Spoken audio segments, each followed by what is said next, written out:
નું ઇન્ફ્લેશન રહેશે FY27ના ફર્સ્ટ હાફમાં, તો આપણે જો આપણે સુપર ઇમ્પોઝ કરીએ તો આપણને 11%નું નોમિનલ જીડીપી હોવું જોઈએ, જે શક્ય નથી, જે અશક્ય વાત છે. દેટ મીન્સ કે આપણું જીડીપી અલ્ટિમેટલી ઓછું આવશે.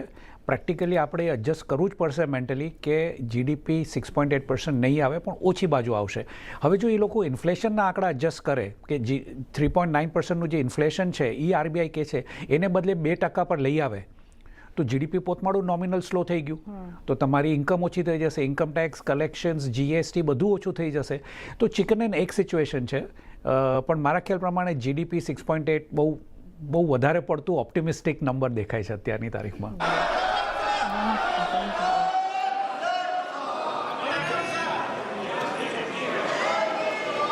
आइटम नंबर 1, माननीय वित्त मंत्री Shrimati Nirmala we are borrowing to pay even interest. Item number 1. Sir, with your permission, I rise to lay on the table a copy each of the following papers, Hindi and English versions, under Article 281 of the Constitution, Report for 2026 to 2031, Volume 1, Main Report of the 16th Finance Commission. 2. Report for 2026-2031, Volume 2, Annexures of the 16th Finance Commission. Number 3, explanatory memorandum as to the action taken on the recommendations contained in the above report. Item number 2, माननीय वित्त मंत्री Nirmala Sitharaman ji.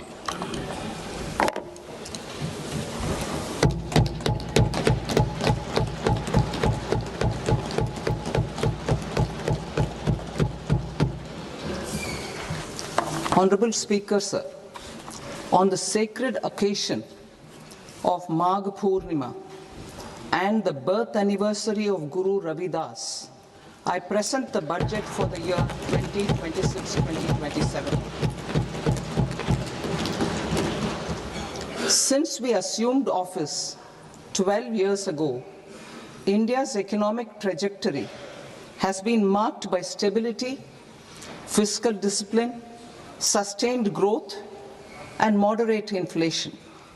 This is the result of conscious choices we have made, even in times heightened uncertainty and disruption.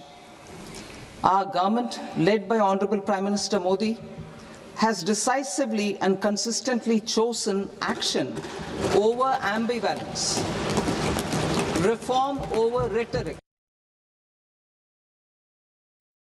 Chosen action over ambivalence, reform over rhetoric, and people over populism. We have pursued far-reaching structural reforms, fiscal prudence and monetary stability, whilst maintaining a strong thrust on public investment. Keeping Atmanirbharta as a lodestar, we have built domestic manufacturing capacity, energy security, and reduced critical import dependencies. Simultaneously, we have ensured that citizens benefit from every action of the government, undertaking reforms to support employment generation, agricultural productivity, household purchasing power, and universal services to people. These measures have delivered a high growth rate of around 7% and helped us make substantial strides in poverty reduction and improvement in the lives. प्रतिशत का उच्च विकास दर हासिल हुआ है और इससे हमें गरीबी को कम करने और हमारे लोगों के जीवन में सुधार लाने में ठोस कदम उठाने में सहायता मिली है। आज हम एक ऐसी बाहरी परिस्थिति का सामना कर रहे हैं जिसमें व्यापार और बहुपक्षीयवाद खतरे में है तथा संसाधनों तक पहुंच और आपूर्ति श्रृंखलाएं बाधित हैं। नई प्रौद्योगिकियां जल, ऊर्जा, महत्वपूर्ण खनिजों की मांगों को काफी तेजी से बढ़ाते हुए उत्पादन प्रणालियों को बदल रही है। भारत समावेशिता के साथ आकांक्षाओं का संतुलन बनाते हुए विकसित भारत की ओर विश्वास से भरे कदम उठाता रहेगा। बढ़ते व्यापार और पूंजी आवश्यकताओं के साथ बढ़ती अर्थव्यवस्था के रूप में भारत को वैश्विक बाजारों से नजदीकी से एकीकृत होना होगा और अधिक से अधिक निर्यात करना होगा तथा दीर्घकालिक निवेश को भी आकर्षित करना होगा। भाग 1। जब मैं बजट का भाग का आरंभ कर रही हूं, मैं विश्व की सबसे बड़ी अर्थव्यवस्थाओं में से एक बनने की दिशा में आगे बढ़ने में बड़ी मजबूती के साथ हमारे साथ खड़े रहने के लिए लोगों के प्रति अपना आभार व्यक्त करती हूं। हमारा लक्ष्य है कि हम विकास के लाभ प्रत्येक किसान, अनुसूचित जाति, अनुसूचित जनजाति, घुमंतु, युवा, गरीब और महिलाओं तक पहुंचाना सुनिश्चित करते हुए आकांक्षा को उपलब्धि तथा संभावना को कार्य निष्पादन में परिवर्तित करें। विकसित भारत युवा नेता वार्ता 2026 में हमारे प्रधानमंत्री जी के साथ अनेक नवोन्मेषी विचार साझा किए गए जो कई प्रस्तावों का आधार बने हैं, जिससे एक युवा शक्ति संचालित बजट बन गया है। हमारी सरकार का संकल्प हमारे गरीब, शोषित और वंचितों पर ध्यान देना है। इस संकल्प को पूरा करने तथा यह देखते हुए कि कर्तव्य भवन में तैयार होने वाला यह बजट पहला बजट है, हम 3 कर्तव्यों से प्रेरित हैं। हमारा पहला कर्तव्य उत्पादकता और प्रतिस्पर्धा को बढ़ाते हुए आर्थिक विकास को तेज और सतत बनाए रखना तथा विश्व में बदल रही परिस्थितियों का सामना करने की क्षमता को विकसित करना है। हमारा दूसरा कर्तव्य हमारे लोगों की आकांक्षाओं को पूरा करना और उनकी क्षमताओं का निर्माण करना है ताकि वे भारत की समृद्धि के विकास में मजबूत सहयोगी बन सकें। हमारा तीसरा कर्तव्य जो सबका साथ, सबका विकास के हमारे दृष्टिकोण के अनुरूप है, यह सुनिश्चित करना है कि अर्थपूर्ण भागीदारी के लिए प्रत्येक परिवार, समुदाय, प्रदेश और क्षेत्र की पहुंच संसाधनों, सुविधाओं और अवसरों तक हो। इस त्रिआयामी दृष्टिकोण के लिए एक सहायक परिवेश की आवश्यकता होगी। पहली आवश्यकता ढांचागत सुधारों की गति को निरंतर, अनुकूलन और प्रगतिशील बनाए रखना है। दूसरा, एक मजबूत और समुत्थानशील वित्तीय क्षेत्र, बजट जुटाने, दक्षतापूर्ण पूंजी आवंटन तथा जोखिमों के प्रबंधन का आधार है। तीसरा, પૂંજી આવંટન અને જોખમોના પ્રબંધનનો આધાર છે। ત્રીજું, કૃત્રિમ બુદ્ધિમત્તા એપ્લિકેશનની સાથે ઉન્નત પ્રૌદ્યોગિકી સુશાસનમાં મદદરૂપ થઈ શકે છે। સુધાર એક્સપ્રેસ અમારી સરકારે દરરોજ રોજગારના સૃજન, ઉત્પાદકતા અને વધારવા અને વિકાસમાં ઝડપ લાવવાની દિશામાં વ્યાપક આર્થિક સુધાર કર્યા છે। વર્ષ 2025માં સ્વતંત્રતા દિવસ પર પ્રધાનમંત્રીજીની ઘોષણા પશ્ચાત 350થી વધારે સુધારાને શરૂ કરવામાં આવ્યા છે। તેમાં જીએસટીનું સરળીકરણ, શ્રમ સંહિતાઓનો અનુસૂચિત કરવી અને અનિવાર્ય ગુણવત્તા નિયંત્રણ આદેશોને યુક્તિસંગત બનાવવાનું સામેલ છે। ઉચ્ચ સ્તરીય સમિતિઓનું રચના કરવામાં આવી છે અને તેની સાથે સાથે કેન્દ્ર સરકાર રાજ્ય સરકારોની સાથે મળીને વિનિયમન હટાવવા અને અનુપાલન સંબંધિત અપેક્ષાઓમાં કમી લાવવાની દિશામાં કાર્ય કરી રહી છે। સુધાર એક્સપ્રેસ પોતાના માર્ગ પર ચાલી પડી છે। તે અમારું કર્તવ્યને પૂરું કરવામાં મદદ માટે પોતાની ગતિ બનાવી રાખશે। હવે વિશેષ પ્રસ્તાવો તરફ આગળ વધી રહી છું।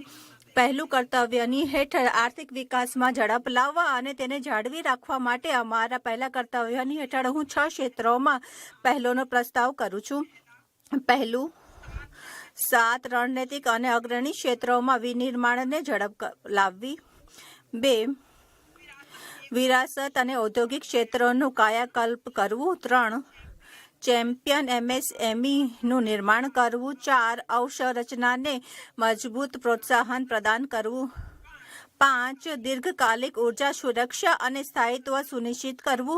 6 communicable diseases like diabetes, cancer, and autoimmune disorders. Biologic medicines are key to longevity and quality of life at affordable costs. To develop India as a global biopharma manufacturing hub,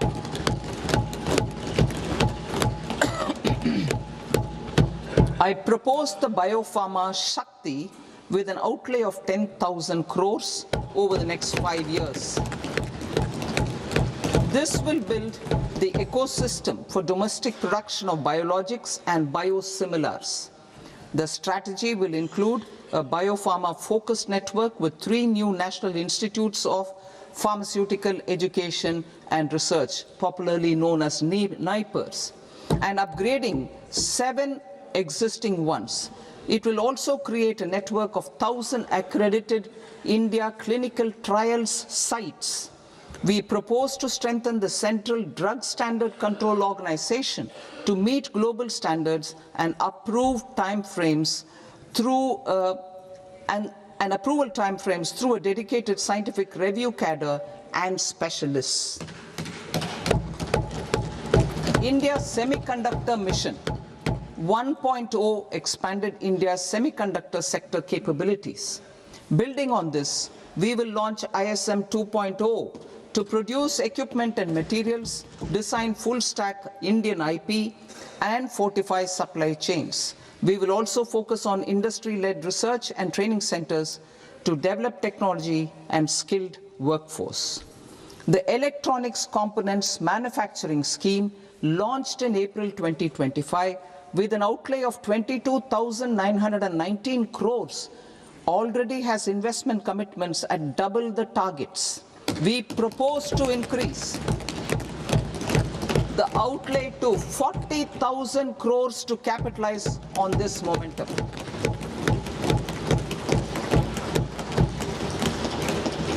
A scheme for rare earth permanent magnets was launched in 2025 November. We now propose to support the mineral-rich states of Odisha, Kerala, Andhra Pradesh, and Tamil Nadu to establish dedicated rare earth corridors to promote mining, processing, research, and manufacturing. To enhance domestic chemical production and reduction import dependency and reduce import dependency, we will launch a scheme to support states in establishing 3 dedicated chemical parks through challenge route on a cluster-based plug-and-play model. Strong capital goods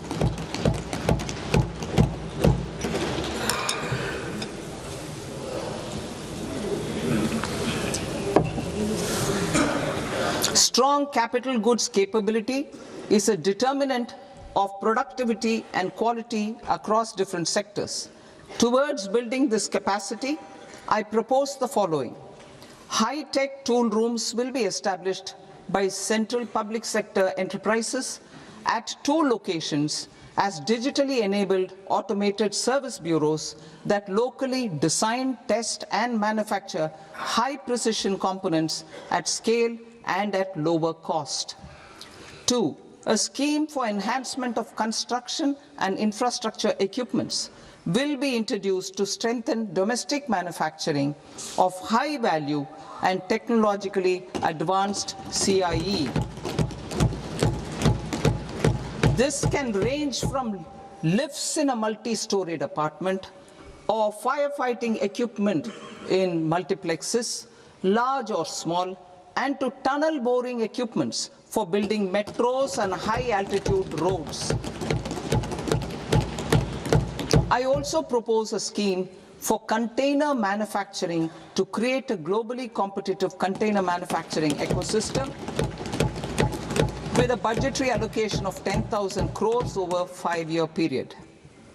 For the labor-intensive textile sector, I propose an integrated program with 5 subparts. 1. The National Fiber Scheme for Self-Reliance in Natural Fibers, such as silk, wool, and jute. man-made fibers, and new age fibers.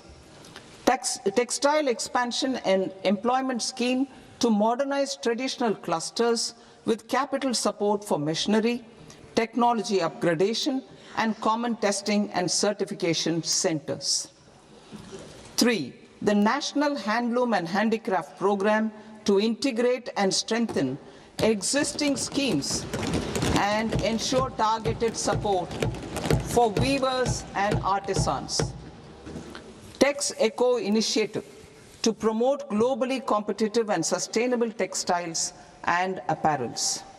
Samarth 2.0 to modernize the upgrade the textile skilling ecosystem through collaboration with industry and academic institutions. Further, I propose to set up mega textile parks in challenge mode. They can also focus on bringing value addition to technical textiles. I propose to launch the Mahatma Gandhi Gram Swaraj initiative to strengthen khadi, handloom, and handicrafts. This will help in global market linkage and branding.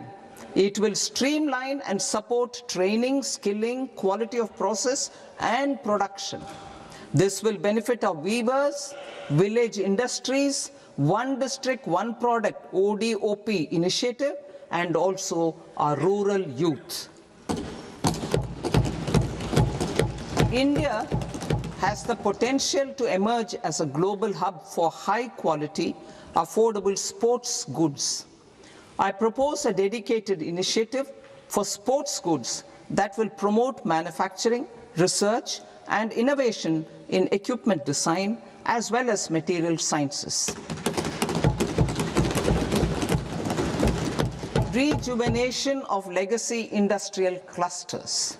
I propose to introduce a scheme to revive 200 legacy industrial clusters to improve their cost competitiveness and efficiency through infrastructure and technology upgradation.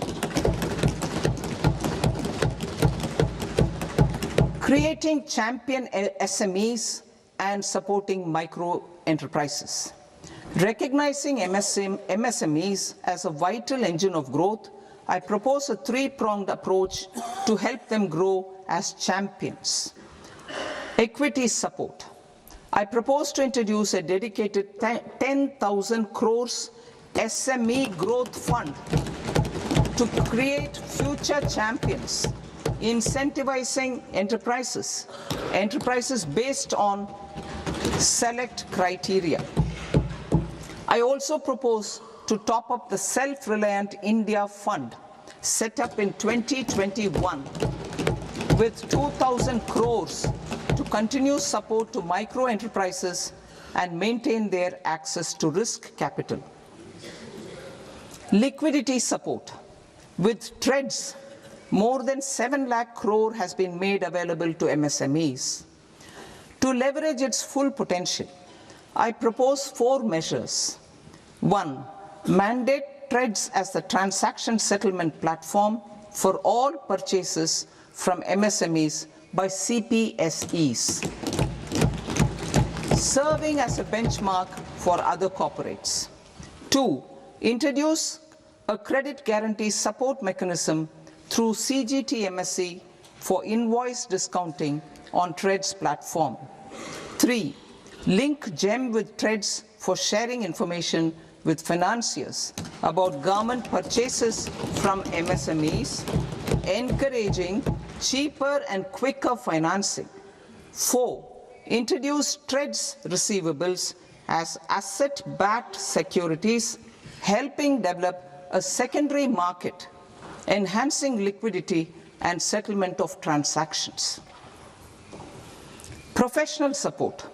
Government will facilitate professional institutions such as the ICAI, ICSI, ICMAI to design short-term modular courses and practical tools to develop a cadre of corporate mitras, especially in Tier 2 and Tier Tier 3 towns.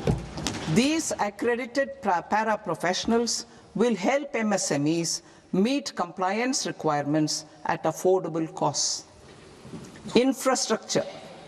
During this past decade, our government has undertaken several initiatives for large-scale enhancement of public infrastructure, including through new financing instruments such as Infrastructure Investment Trust (InvITs) and Real Estate Investment Trust (REITs), and institutions like NIIF and NABFID.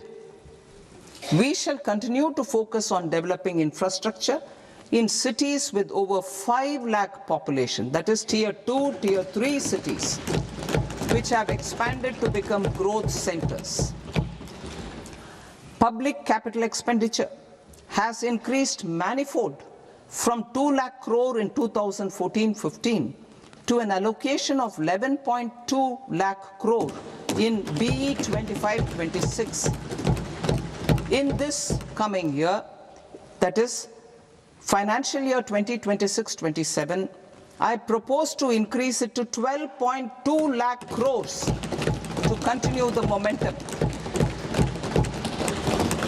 To strengthen the confidence of private developers regarding risks during infrastructure development and construction phase, I propose to set up an infrastructure risk guarantee fund to provide prudentially calibrated partial credit guarantee to lenders. Over the years, REITs have emerged as a successful instrument for asset monetization. I propose to accelerate recycling of significant real estate assets of the CPSEs through the setting up of dedicated REITs.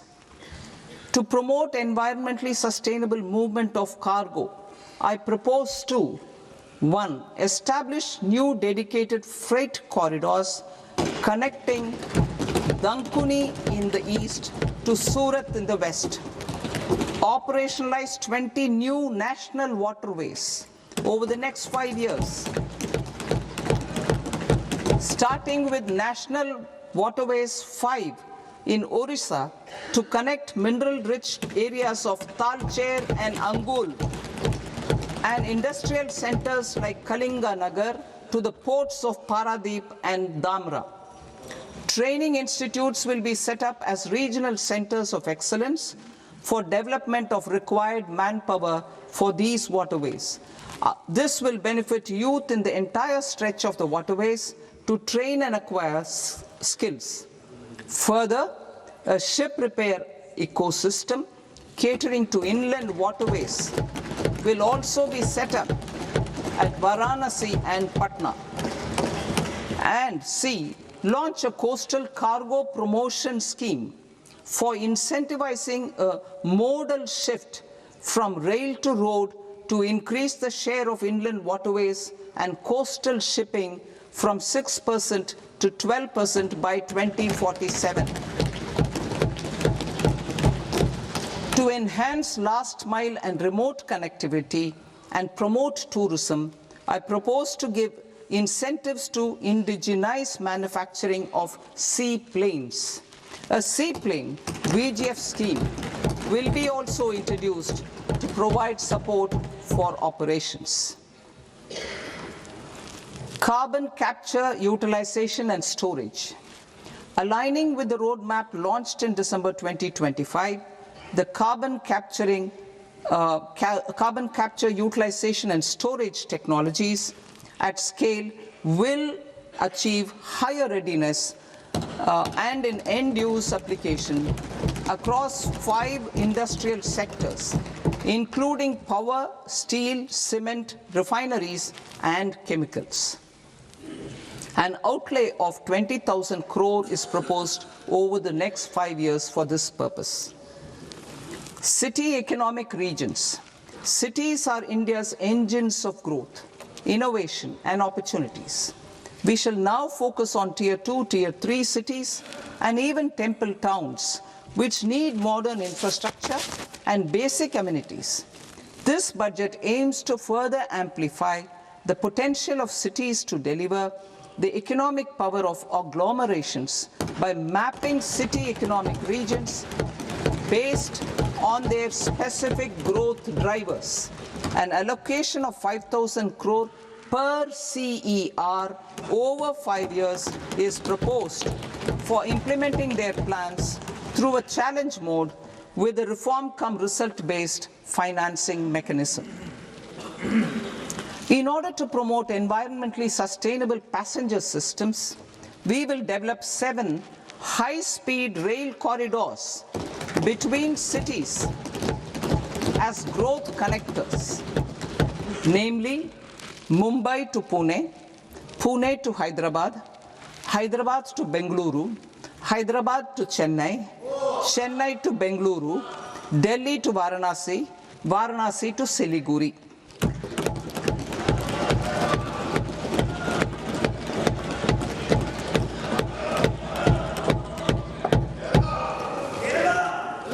Financial sector. The Indian banking sector today is characterized by strong balance sheet, historic highs in profitability, improved asset quality, and coverage exceeding 98% of villages in the country.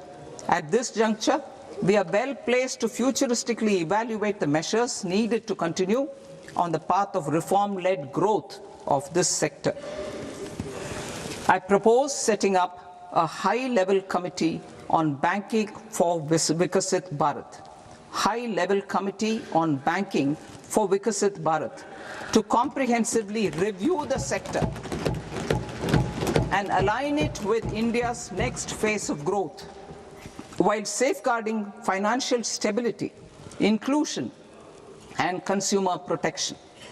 The vision for NBFCs for Vikasit Bharat has been outlined with clear targets for credit disbursement and technology adoption in order to achieve scale and improve efficiency in the public sector NBFCs. As a first step, it is proposed to restructure the Power Finance Corporation and Rural Electrification Corporation. I propose a comprehensive review of the foreign exchange management non-debt instruments rules to create a more contemporary, user-friendly framework for foreign investments consistent with India's evolving economic priorities. Corporate bond market. I propose to introduce a market-making framework with suitable access to funds and derivatives on corporate bond indices. I also propose to introduce total return swaps on corporate bonds. Municipal bonds. To encourage the issuance of municipal bonds of higher value by larger cities, I propose an incentive of 100 crore rupees for a single bond issuance. 100 crore rupees for a single bond issuance of more than 1,000 crore. The current scheme under Amrit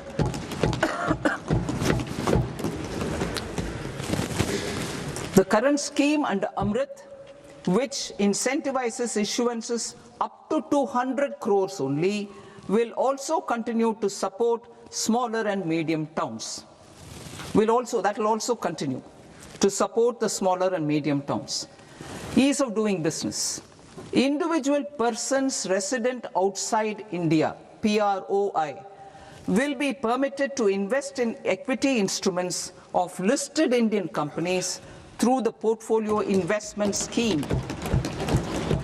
It is also proposed to increase the investment limit for an individual PROI under the scheme from 5% to 10%, with an overall investment limit for all individual PROIs to 24% from the current 10%.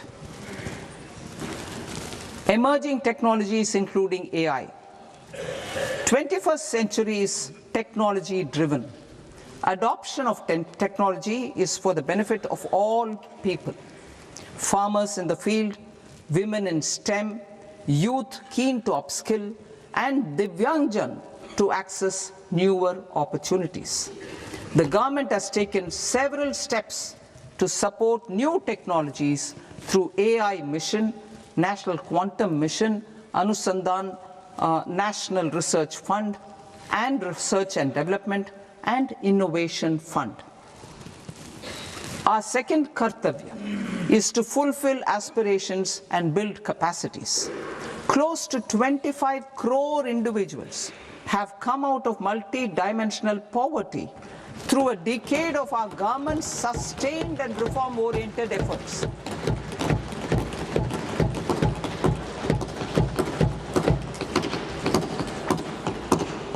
Our government has therefore decided to place a renewed emphasis on the service sector to provide a pathway to fulfilling aspirations of a youthful India with the following measures.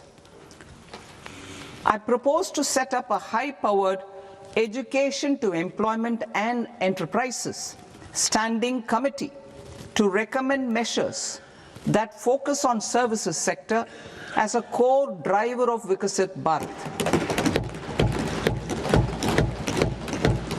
This will make us a global leader in services with a 10% global share by 2047.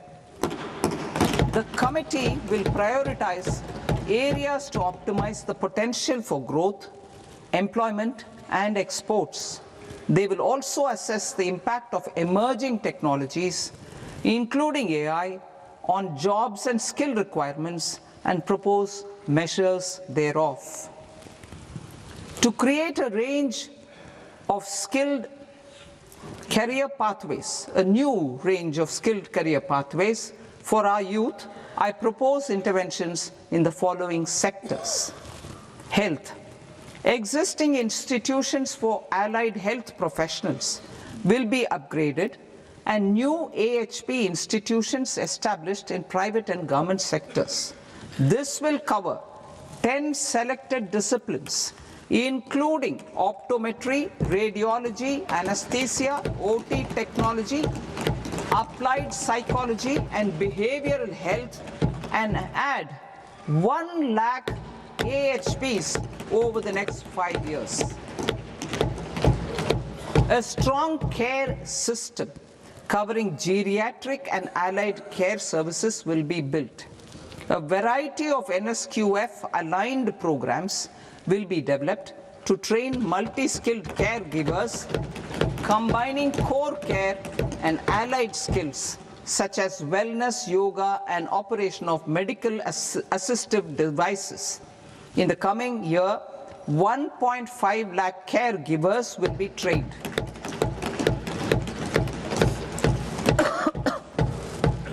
Hubs for medical value tourism.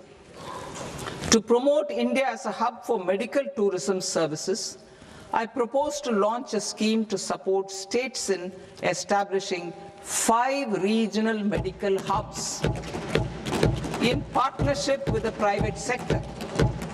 These hubs will serve as integrated healthcare complexes that combine medical, educational, and research facilities. They will have Ayush centers, medical value tourism facilitation centers, and infrastructure for diagnostics, post-care, and rehabilitation. These hubs will provide diverse opportunities, job opportunities for health professionals, including doctors and AHPs. Ancient Indian yoga, already respected in several parts of the world, was given a mass global recognition when Honorable Prime Minister took it to the UN. Post-COVID, Ayurveda gained a similar global acceptance and recognition. Exporting quality Ayurveda products helps farmers who grow the herbs and youth who process the products. To meet growing global demand, a few more steps are being taken. I propose to 1. Set up 3 new All India Institutes of Ayurveda. 2. Upgrade Ayush pharmacies and drug testing labs for higher standards of certification ecosystem, and make available more skilled personnel. 3.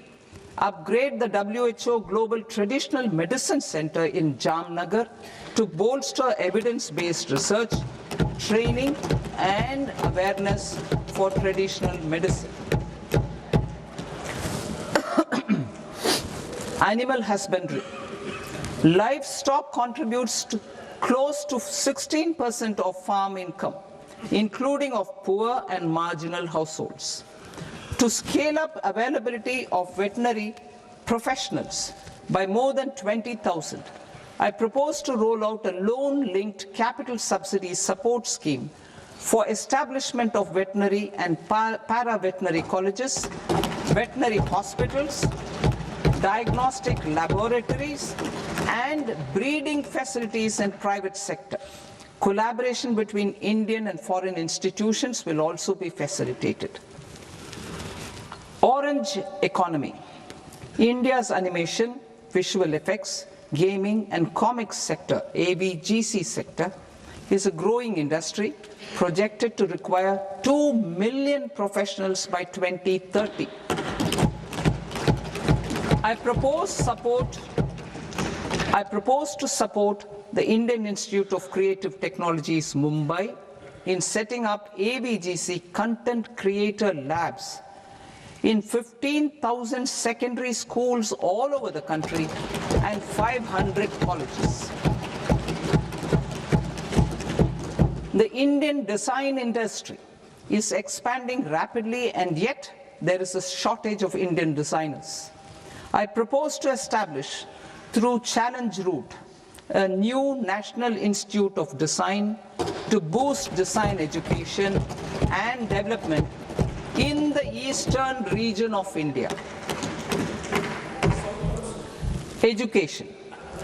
Our government will support states through Challenge Route in creating 5 university townships in the vicinity of major industrial and logistics corridors. These planned academic zones will host multiple universities, colleges, and research institutions, skill centers, and residential complexes. In higher education, STEM institutions, prolonged hours of study and laboratory work pose some challenges for girl students. Through VGF, Viability Gap Funding and capital support, one girls' hostel will be established in every district.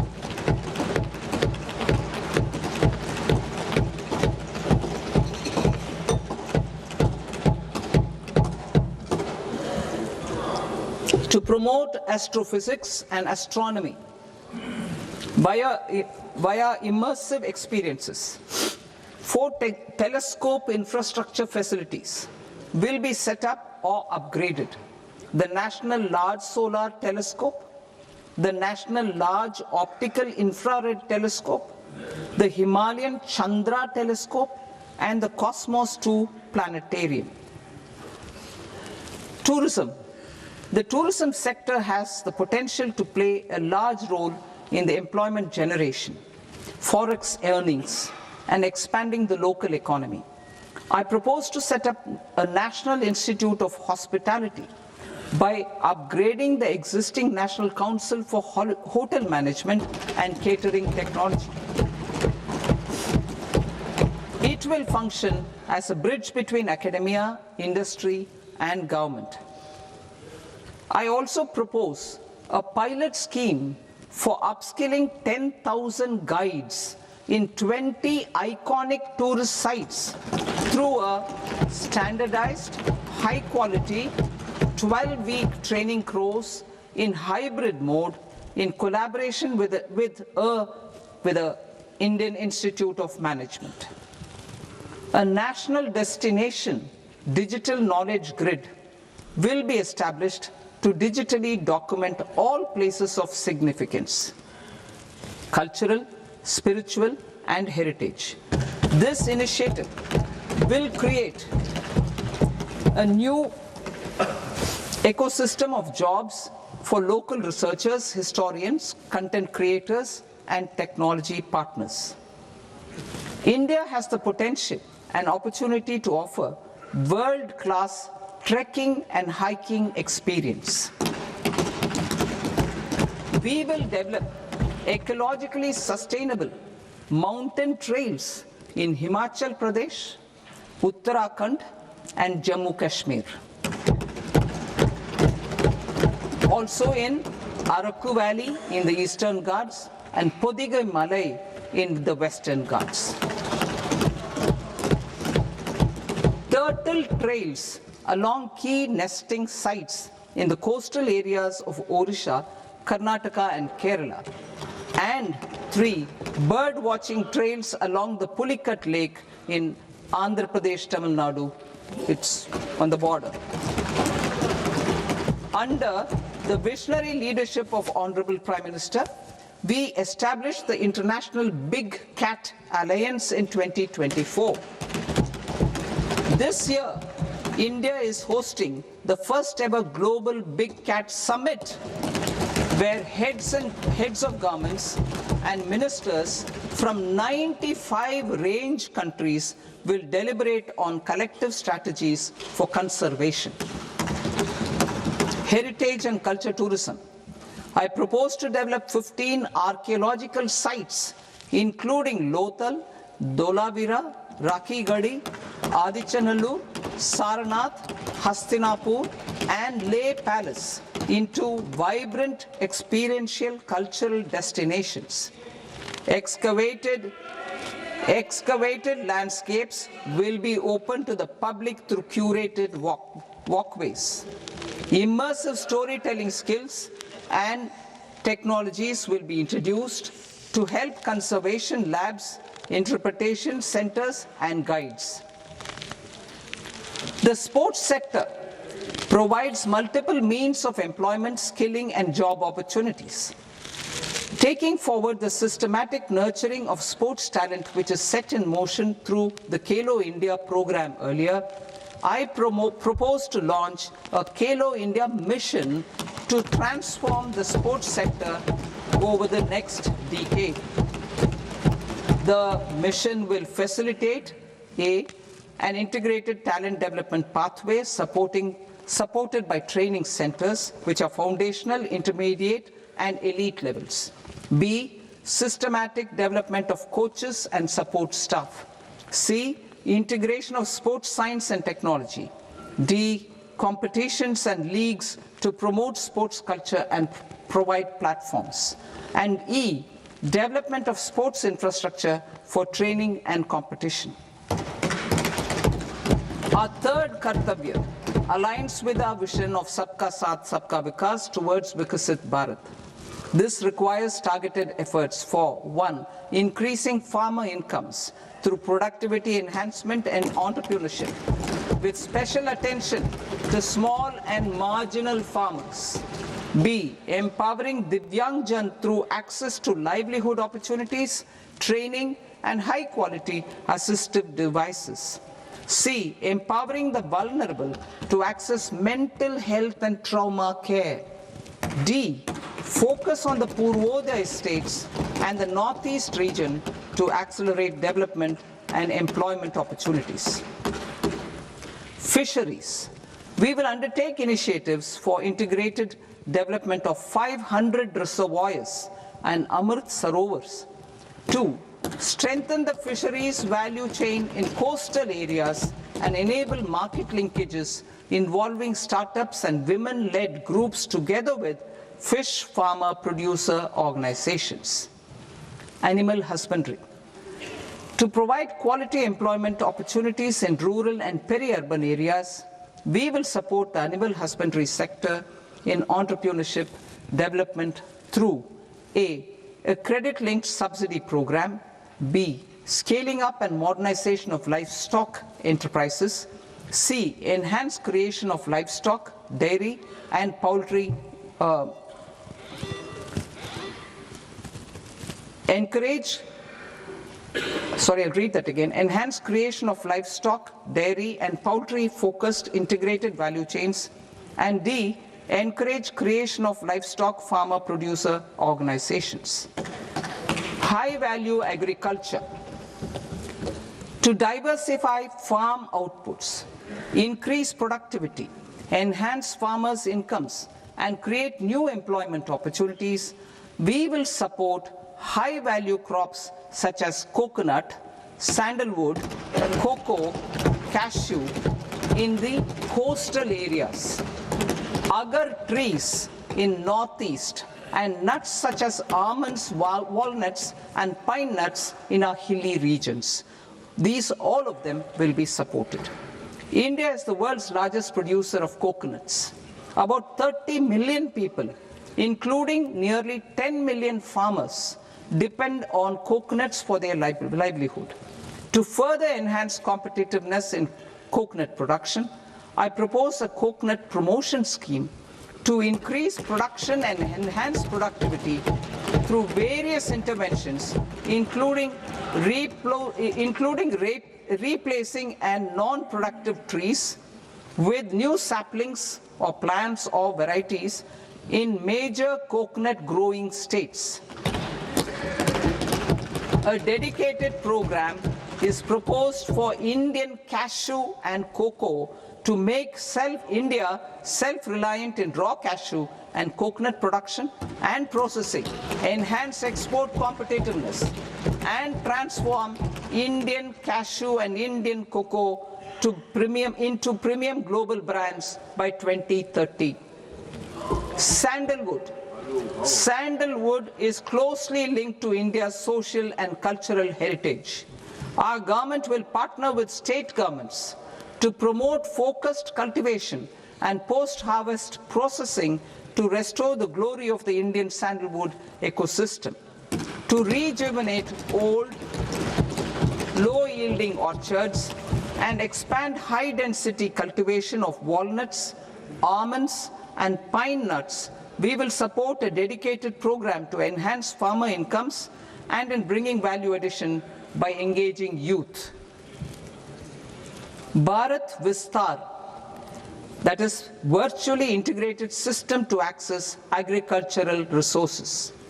I propose to launch Bharat Vistar, a multilingual AI tool that shall integrate the AgriStack portals and the ICAR package on agricultural practices with AI systems.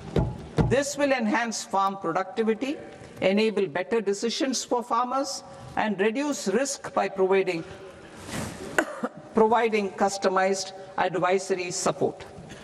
She Marts for rural women-led enterprises. Building on the success of Lakpati Didi program, I propose to help women take the next step from credit-linked livelihoods to being owners of enterprises.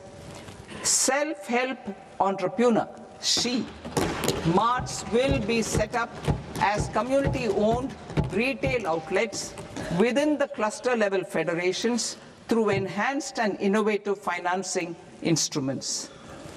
Empowering Divyangjan. Divyangjan Kaushal Yojana. Information technology, AVGC sectors, hospitality and food and beverages sectors often offer task-oriented and process-driven roles which are suitable for Divyangjan.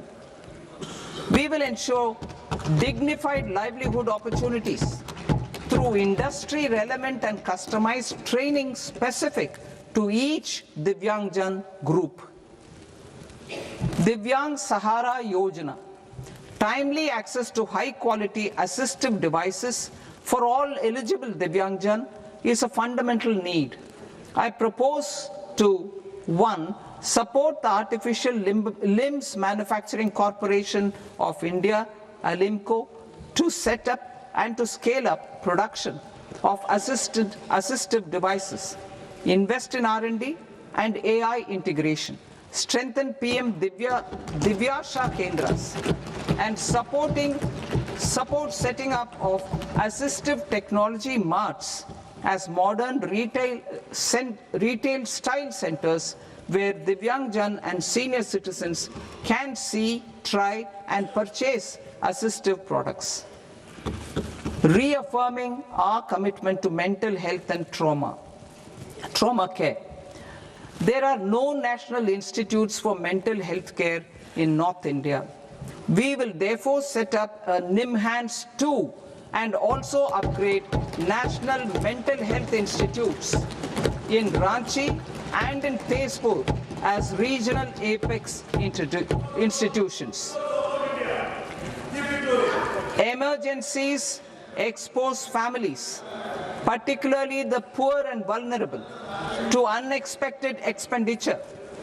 We will strengthen and increase these capacities by 50% in district hospitals by establishing emergency and trauma care centers. Focus on Purvodaya states and northeastern regions. Purvodaya, I propose the development of an integrated East Coast industrial corridor with a well-connected node at Durgapur, creation of 5 tourism destinations in 5 Purvodaya states, and the provision of 4,000 e-buses. Buddhist sites in northeastern region. The northeastern region is a civilizational confluence of Theravada and Mahayana or Vajrayana traditions.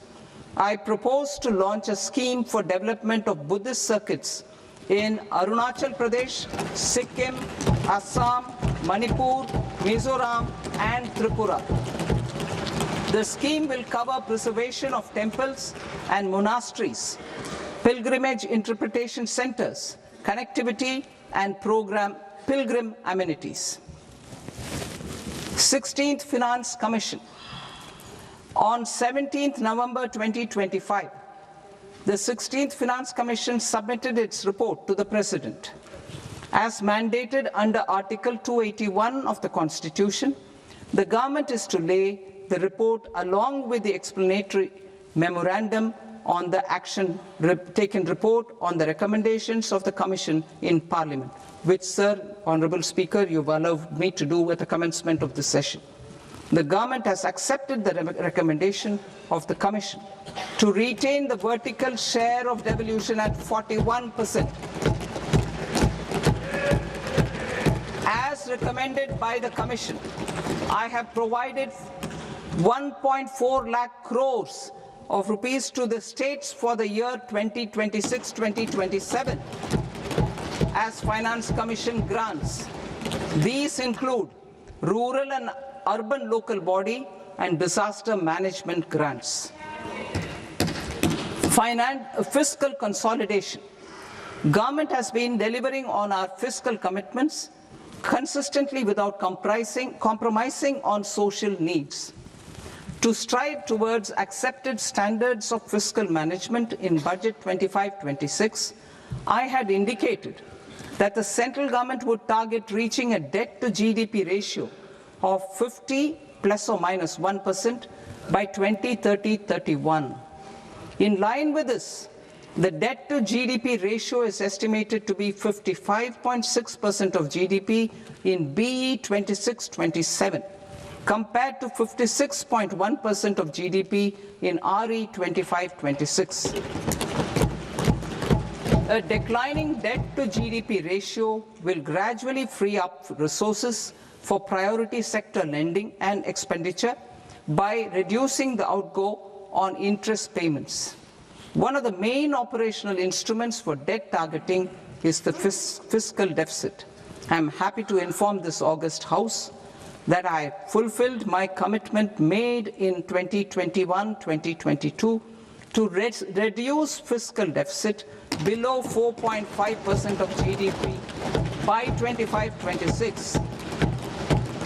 In RE 25-26, the fiscal deficit has been estimated at par with BE of 2025-26 at 4.4% of GDP.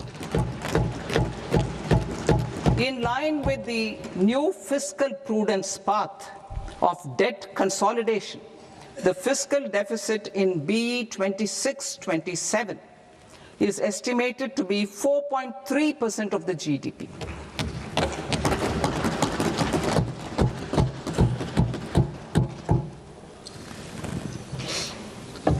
The revised estimates of the non-debt receipts are 34 lakh crore rupees, of which the centre's net tax receipts are 26.7 lakh crore.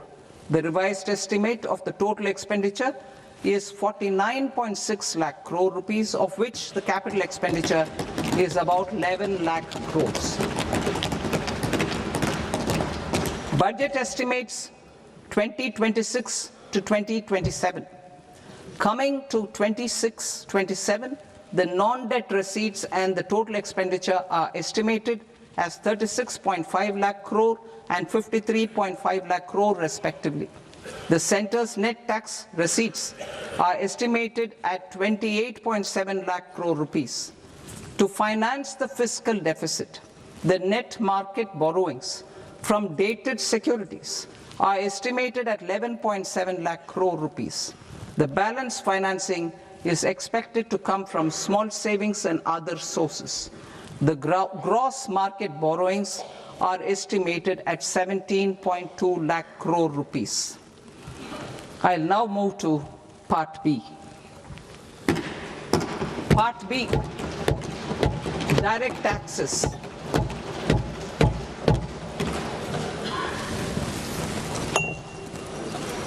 Honorable Speaker, sir, I now present my proposals on direct taxes. New Income Tax Act. In July 2024, I announced a comprehensive review of the Income Tax Act 1961. This was completed in a record time, and the Income Tax Act 2025 will come into effect from 1st April 2026.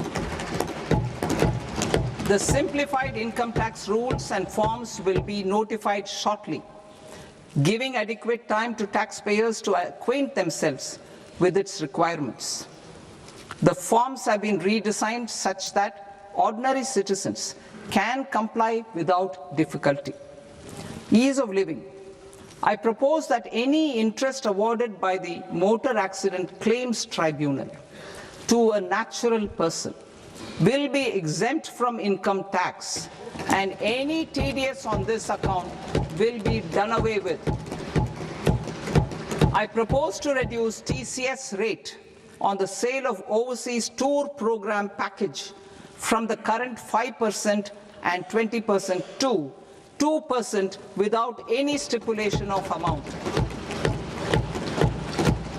I propose to reduce TCS rate for pursuing education and for medical purposes under the Liberalized Remittance Scheme, popularly known as LRS, from 5% to 2%.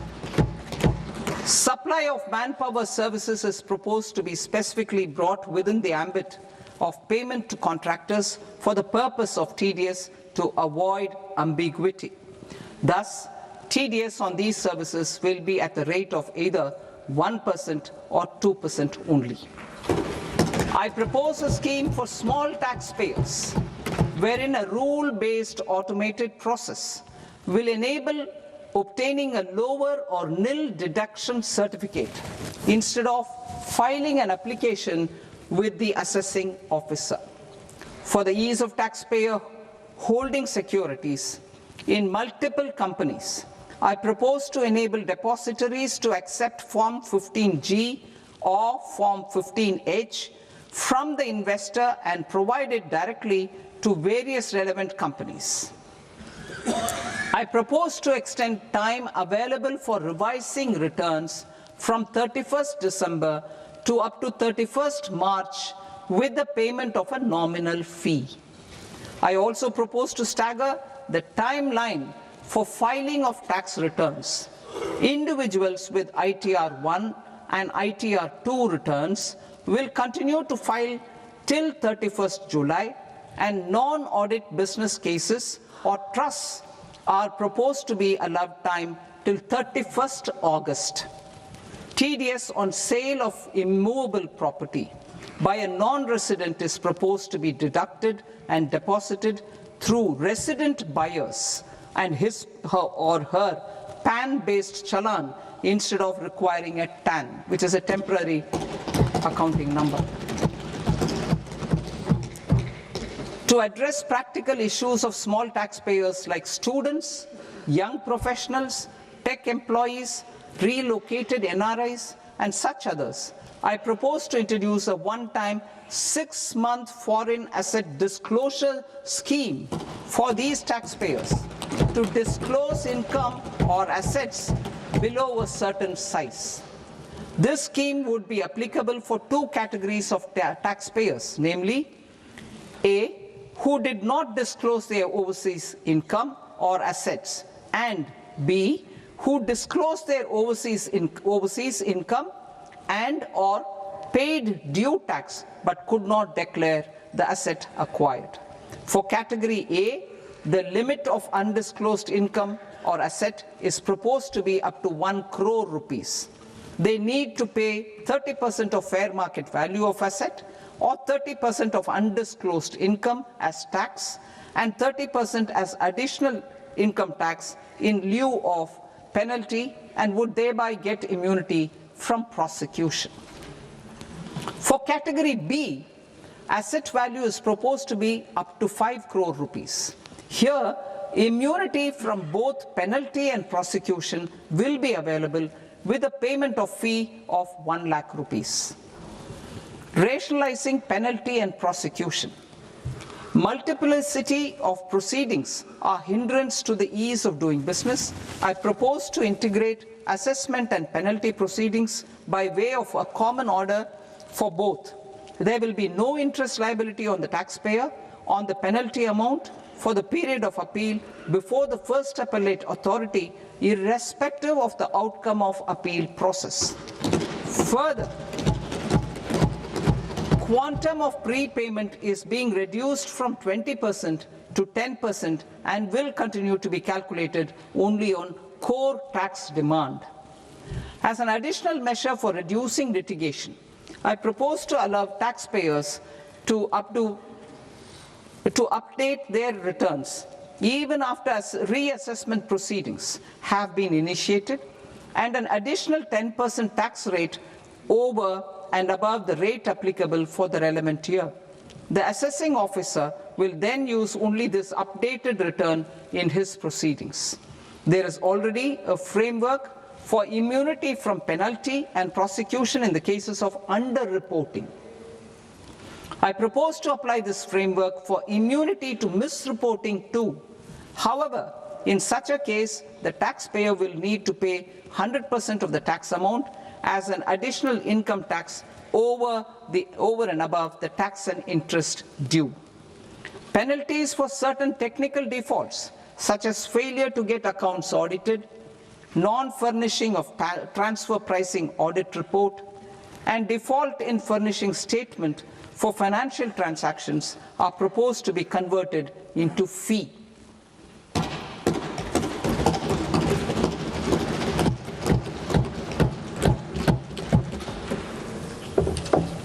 I propose to rationalize prosecution framework under Income Tax Act while maintaining a careful balance for deterrence in some serious offence. Non-production of books of account and documents and requirement of TDS payment where payment is made in kind are being decriminalized.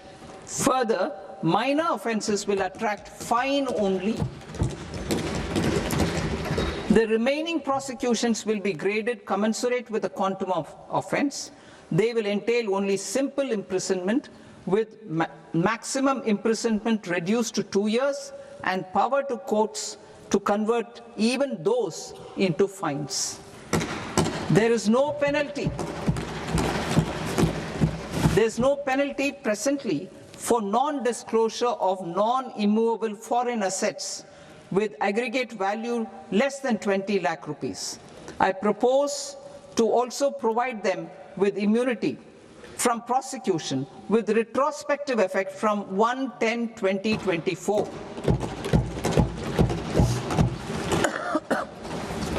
Cooperatives. Deduction is already allowed to a primary cooperative society engaged in supplying milk, oilseeds, fruits or vegetables raised or grown by its members. I propose to extend this deduction to also include supply of cattle feed and cotton seed produced by its members. I propose to allow inter-cooperative society dividend income as deduction under the new tax regime to the extent it is further distributed to its members. I further propose to allow exemption for a period of 3 years to dividend income received by a notified national cooperative federation on their investments made in companies up to 31/1/2026.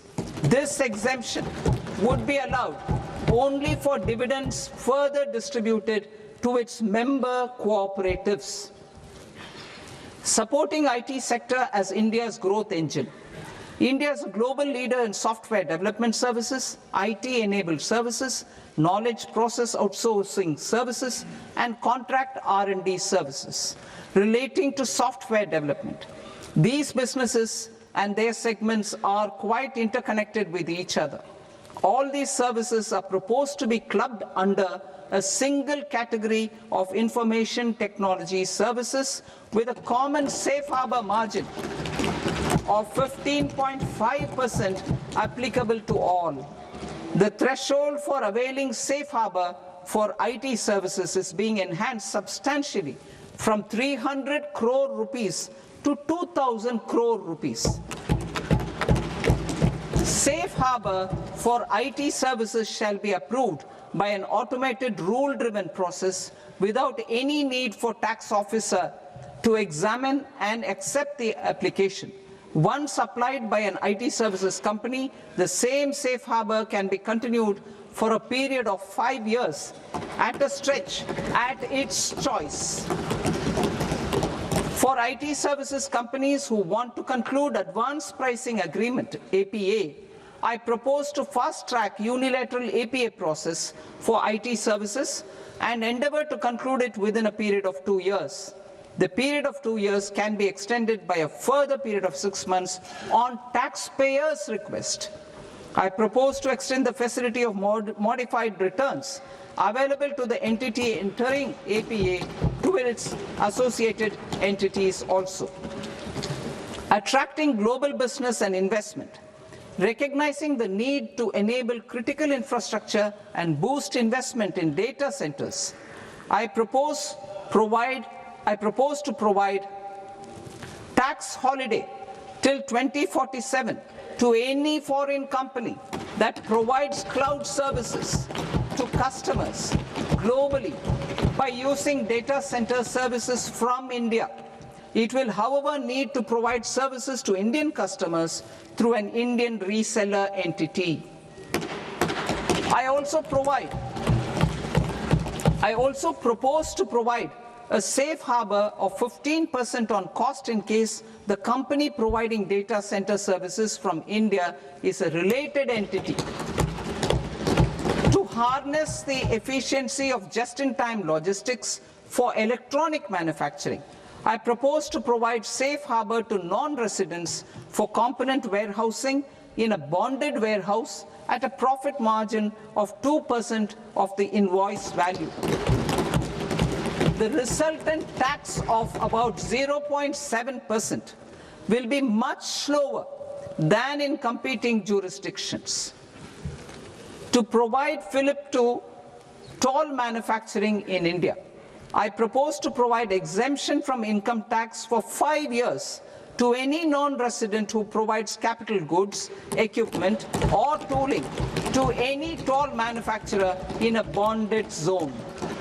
To encourage vast pool of global talent to work in India for a longer period of time, I propose to provide exemption to global, non-India sourced income of a non-resident expert for a stay period of 5 years under notified schemes.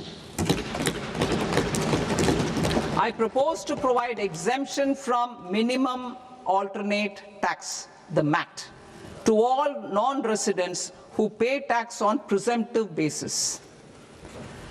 Tax administration. I propose to constitute a joint committee of Ministry of Corporate Affairs and Central Board of Direct Taxes for incorporating the requirements of income computation and disclosure standards, the ICDS, in the Indian Accounting Standards Ind AS itself. Separate accounting requirement based on ICDS will be done away with from the tax year 27-28. To support Prime Minister Modi's vision of homegrown accounting and advisory firms to become global leaders, I propose to rationalize the definition of accountant for the purposes of safe harbor rules. Other tax proposals. Change in taxation of buyback was brought in to address the improper use of buyback route by promoters. In the interest of minority shareholders, I propose to tax buyback for all types of shareholders as capital gains. However, to disincentivize misuse of tax arbitrage, promoters will pay an additional buyback tax. This will make effective tax 22% for corporate promoters. For non-corporate promoters, the effective tax will be 30%. TCS rate for sellers of specific goods, namely alcoholic liquor, scrap and minerals, will be rationalized to 2%, and that on tendu leaves will be reduced from 5% to 2%. I propose to raise the STT on futures to 0.05% from the present 0.02%. STT on options premium and exercise of options are both proposed to be raised to 0.15% from the present rate of 0.1% and 0.125% respectively. We reformed the taxation landscape for corporates in 2019 by providing them a simplified regime with lower tax rate so that they could productively focus on business rather than on claim of deductions and exemptions. To encourage companies to shift to the new regime, set off of brought forward MAT credit, minimum alternate tax credit, is proposed to be allowed to companies only in the new regime. Set off using available MAT credit is proposed to be allowed to an extent of 1/4 of the tax liability in the new regime. MAT is proposed to be made final tax, so there will be no further credit accumulation from 1st April 2026.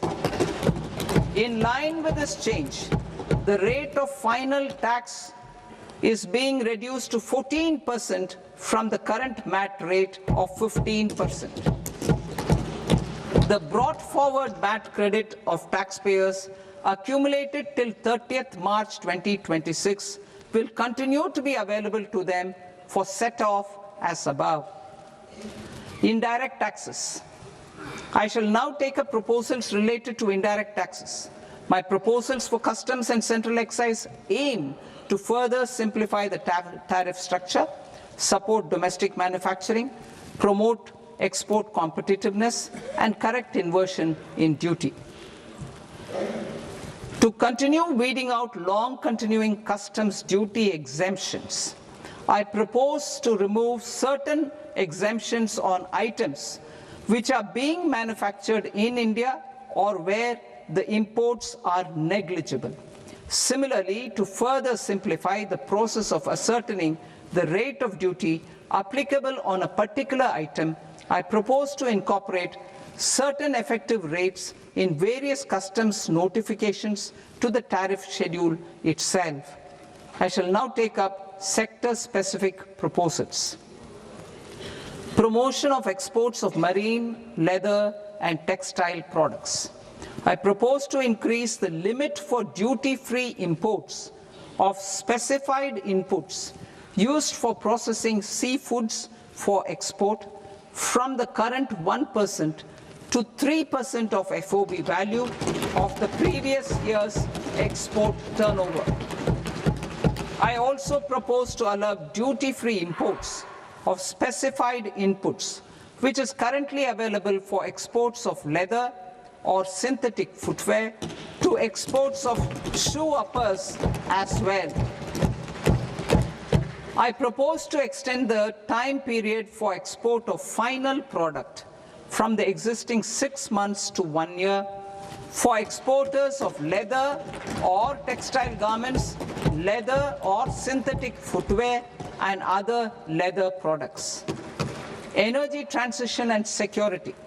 I propose to extend the basic customs duty exemption given to capital goods used for manufacturing lithium-ion cells for batteries to those used for manufacturing lithium-ion cells for battery energy storage systems also.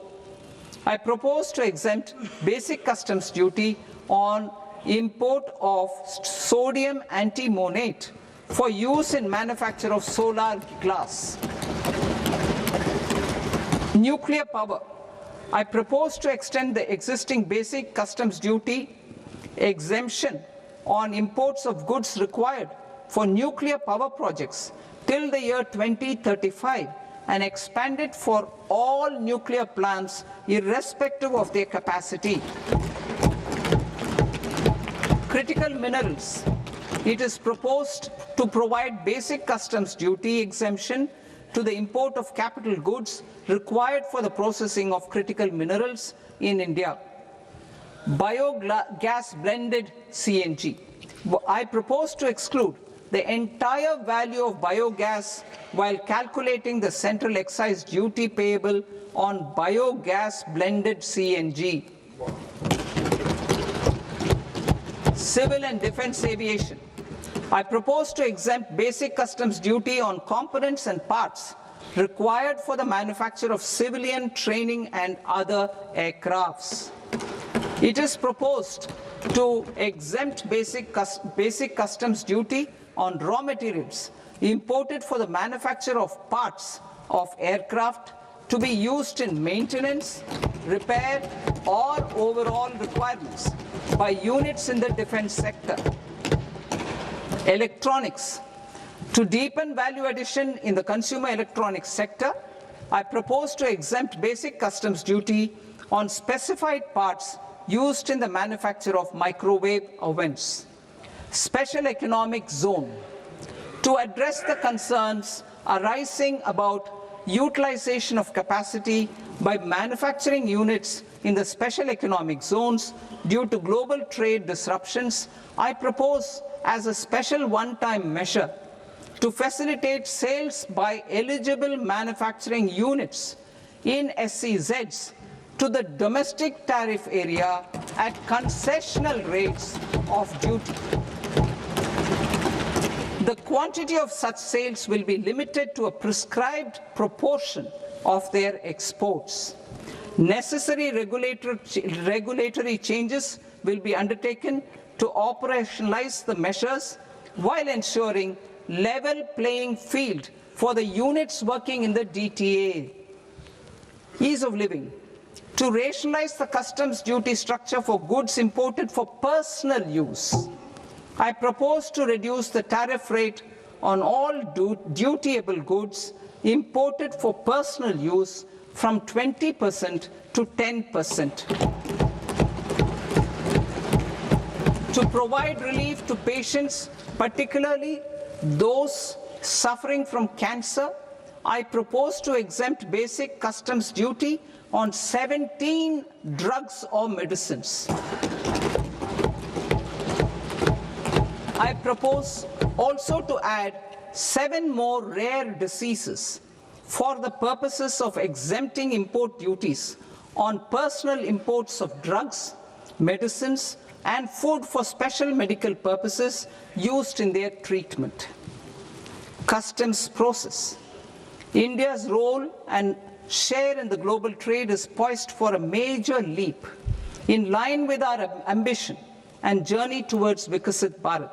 In this regard, I propose many measures for custom processes to have minimal intervention for smoother and faster movement of goods and greater certainty to the trade. Trust-based systems. I propose to enhance duty deferral period for Tier 2 and Tier 3 authorized economic operators, known as AEOs, from 15 days to 30 days. I propose to provide eligible manufacturer importers the same duty deferral facility. This should encourage them to get themselves accredited as a full-fledged Tier 3 AEO in due course. To provide greater certainty and for better business planning, I propose to extend validity period of advance ruling binding on customs from the present 3 years to 5 years. In the spirit of the whole of government approach,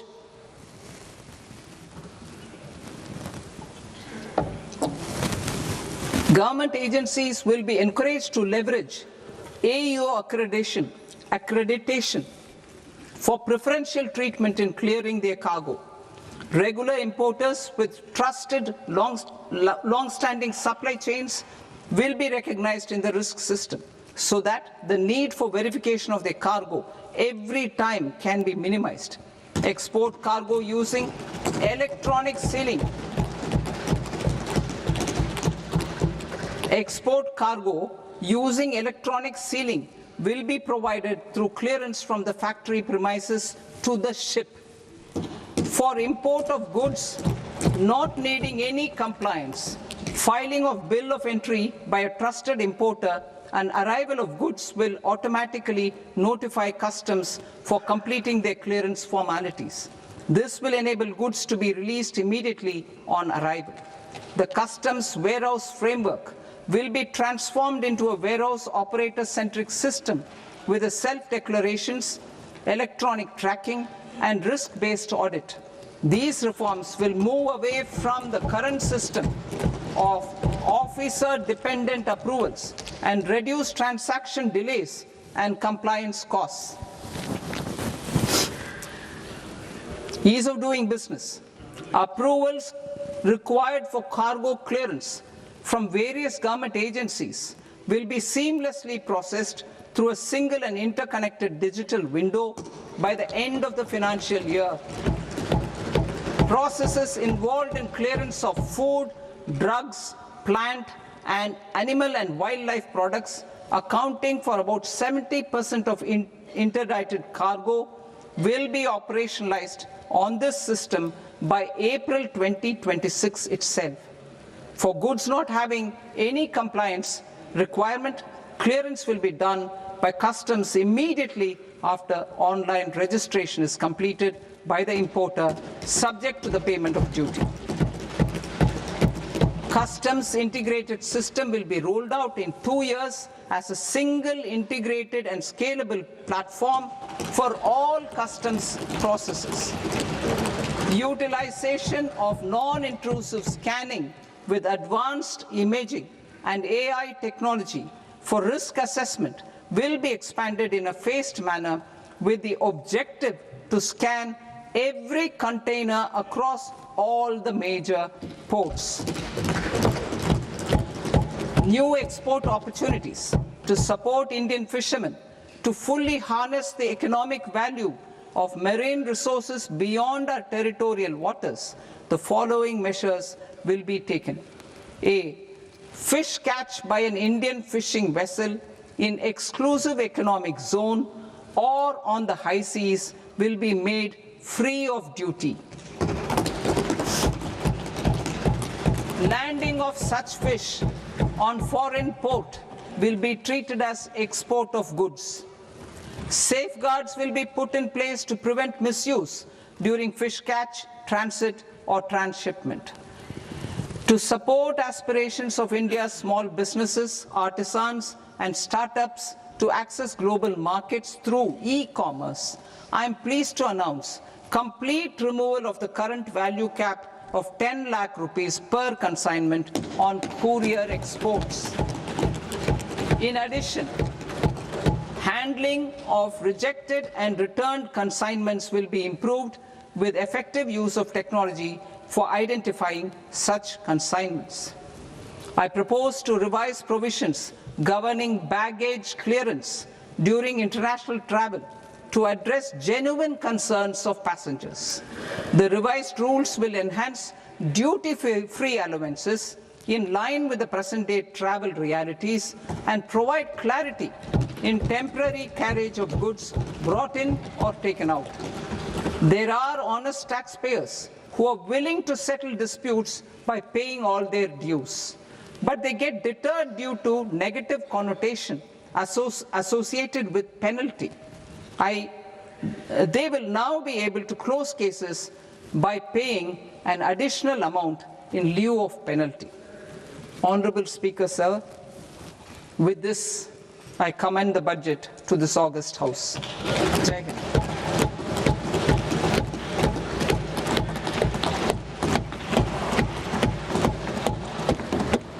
One and a half hours.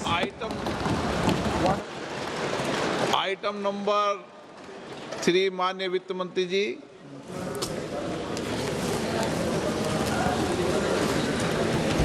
Item number 2, sir. 3 Sir, with your permission, I rise to lay on the table of the following statements under Section 3, 1 of the Fiscal Responsibility and Budget Management Act of 2003.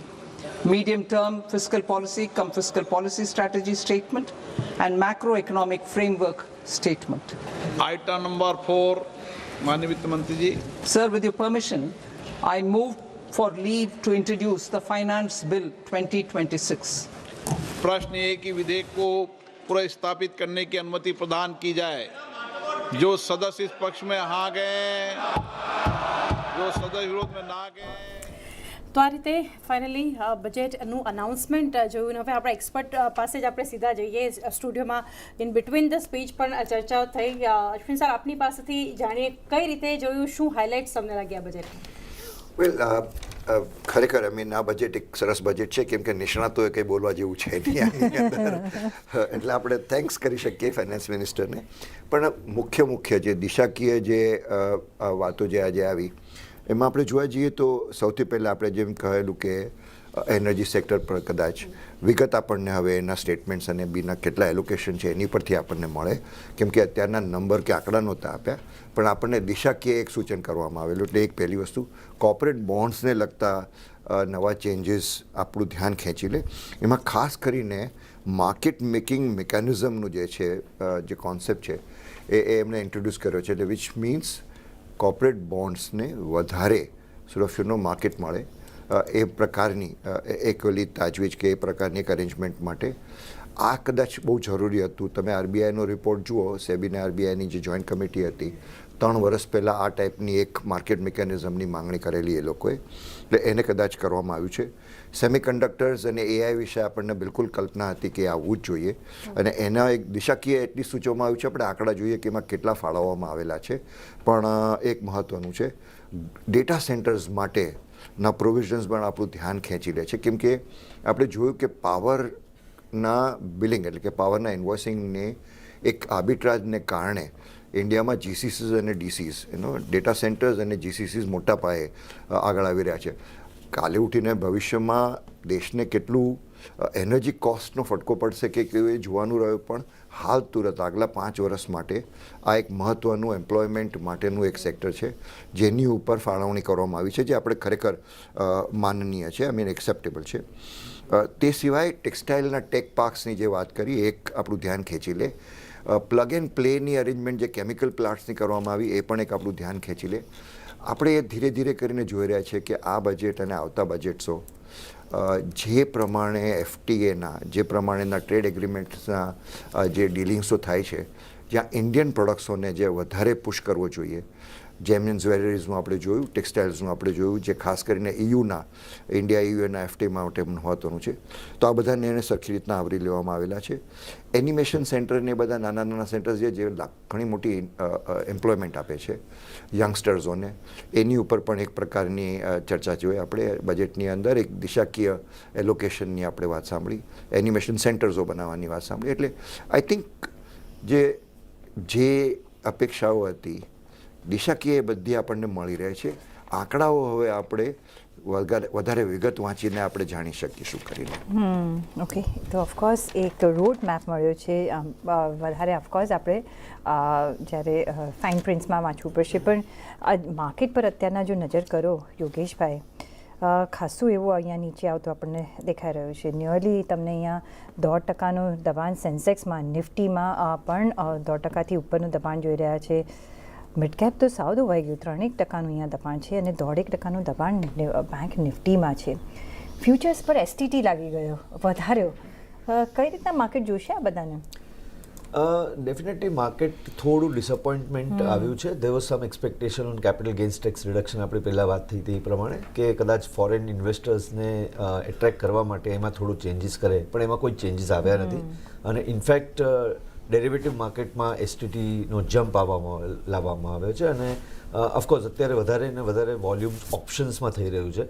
તો ઓપ્શન્સની expiry અથવા તો તમે એનું એક્સપાયરીમાં તમારા options જાય તો એના ઉપર પણ તમને એસટીટી વધારવામાં આવે, રાઈટ. તો આ એક નંબર્સ પોઈન્ટ ઓફ વ્યૂ થોડું ડિસઅપોઇન્ટમેન્ટ છે આઈ થિંક. પણ broadly market is maybe disappointed on 2-3 pointers if I just mention.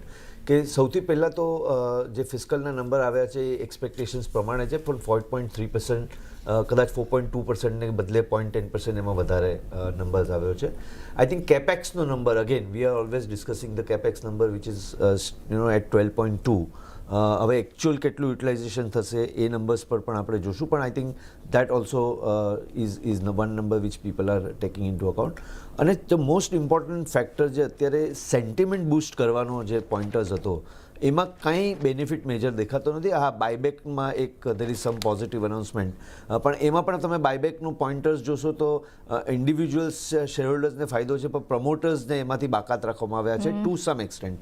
અને ઇન્ડિયન કંપનીઝમાં પ્રીતિબેન તો decision of buyback is taken by board and promoters. તો એ કેટલું એકચ્યુઅલ પ્રેક્ટિકલ છે કે નહીં હવે આગળ જતાં આપણે જોઈશું.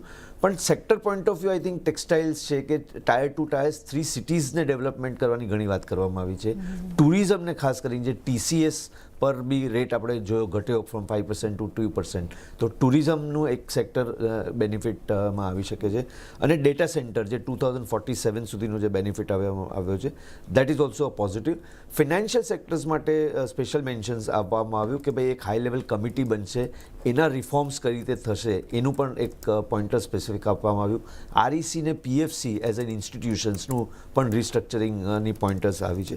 સો I would say net the market is definitely disappointed. અને એવું કોઈ આપણે જેને વાવ ફેક્ટર કહીએ એમાં એ અત્યારે મિસિંગ લાગ્યું છે. એનું કદાચ આ ઇમિડિયેટ રિએક્શન છે.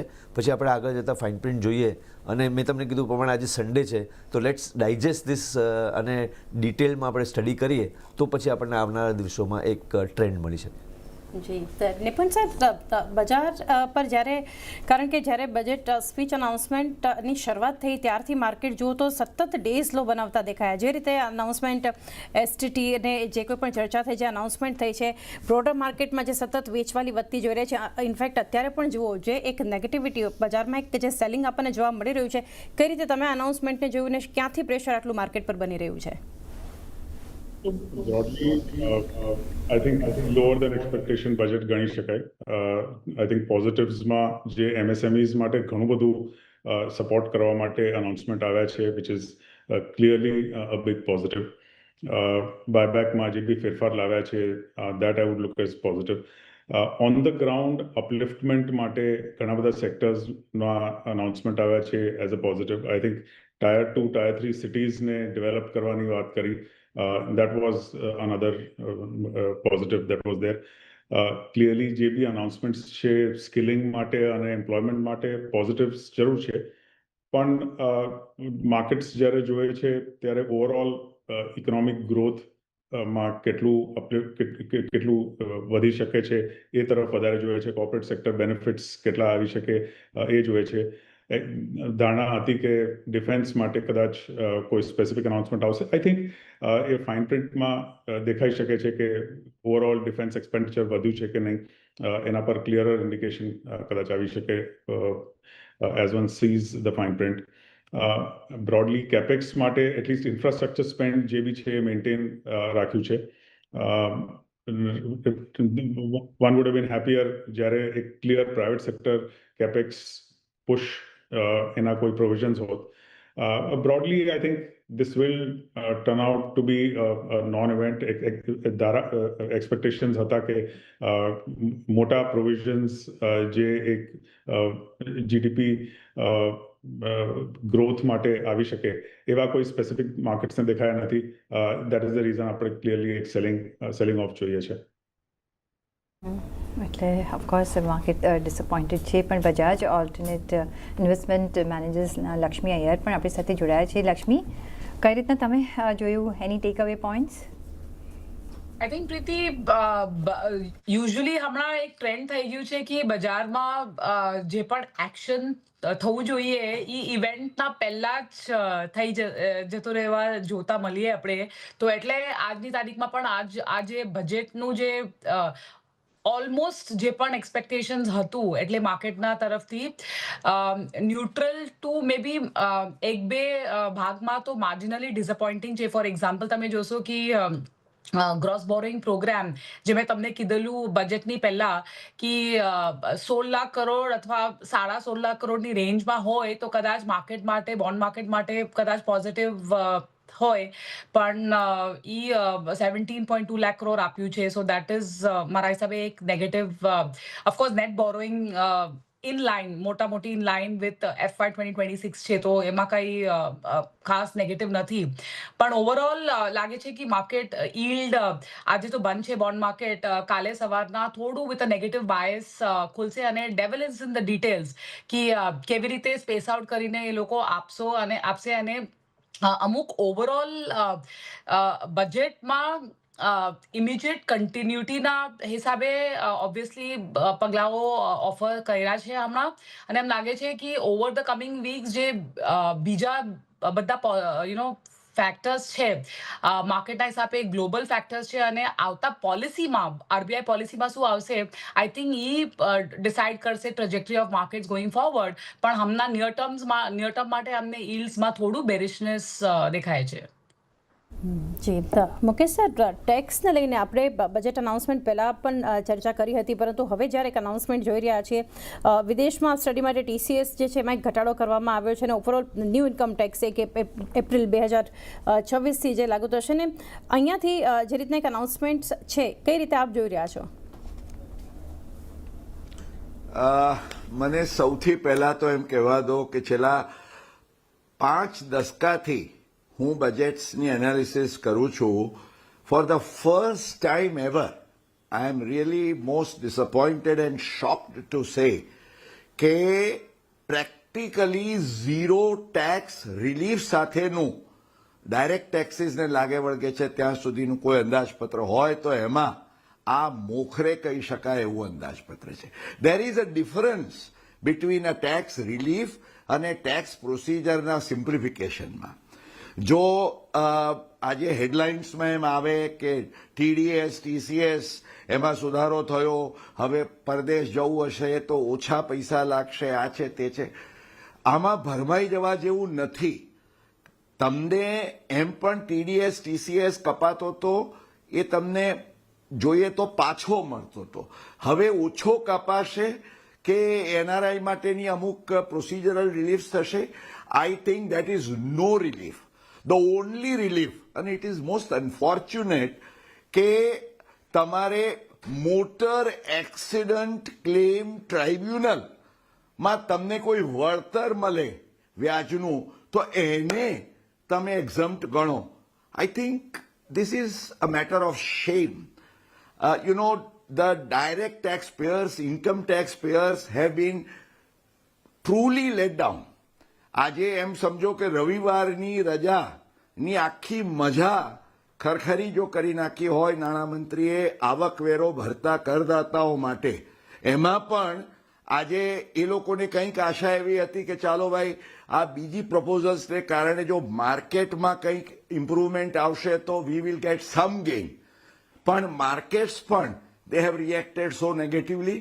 ધ ક્વેશ્ચન ઇઝ, એક સામાન્ય પગારદાર હોય કે પોતે ઇન્વેસ્ટમેન્ટ ઇન્કમ અર્ન કરનાર હોય એને આજે દીવો લઈને શોધવા જાય તો પણ આ બજેટમાં ₹1 રાહત નથી. સામાન્ય રીતે તો જ્યારે બજેટના પ્રવચનનું સમિંગ અપ થાય ને ત્યારે નાણામંત્રી એમ કહેતા હોય કે ભાઈ ડાયરેક્ટ ટેક્સની મારી રિલીફ્સનો નેટ ઇમ્પેક્ટ આટલો છે. તમે જુઓ આ વખતે પાર્ટ બીમાં ઘણું બધું આવશે એની વાત કરતા હતા, પણ અહીંયા ₹1 વાત નથી. I think this is something which is really ડિસઅપોઇન્ટિંગ. અને સવાલ એ છે કે તમે નવો કાયદો લાવવાની જે વાત કરો છો એનાથી શું ફાયદો થવાનો છે? કારણ કે એમાં પણ એવી અસુસંગતતાઓ છે. Let me just give one example. 1993ની અંદર જે ઇન્કમ ટેક્સની એક રાહત હતી કે માઇનર ચાઇલ્ડના કેસમાં ₹1500ની રાહત હોય, આજે તમે 2026માં પણ નવો કાયદો આવ્યો પણ એ ₹1500 ચાલુ છે. આ તો એક નાનો દ્રષ્ટાંત આપું છું. એટલે તમે એઆઈથી કાયદાને લેંગ્વેજને સરળ બનાવવા પ્રયત્ન કર્યો છે, પણ એ સિવાય ₹1ની રાહત. I think this is truly as far as direct taxes. I appreciate part એમાં એમણે વિકસિત ભારત માટેની ઘણી સારી વાતો કરી છે, પણ સવાલ એ છે કે ભારત વિકસિત થશે પણ જે કરદાતા પોતે આવકવેરો ભરે છે એનું ઘર વિકસિત થશે ખરું? This is the $1 million question.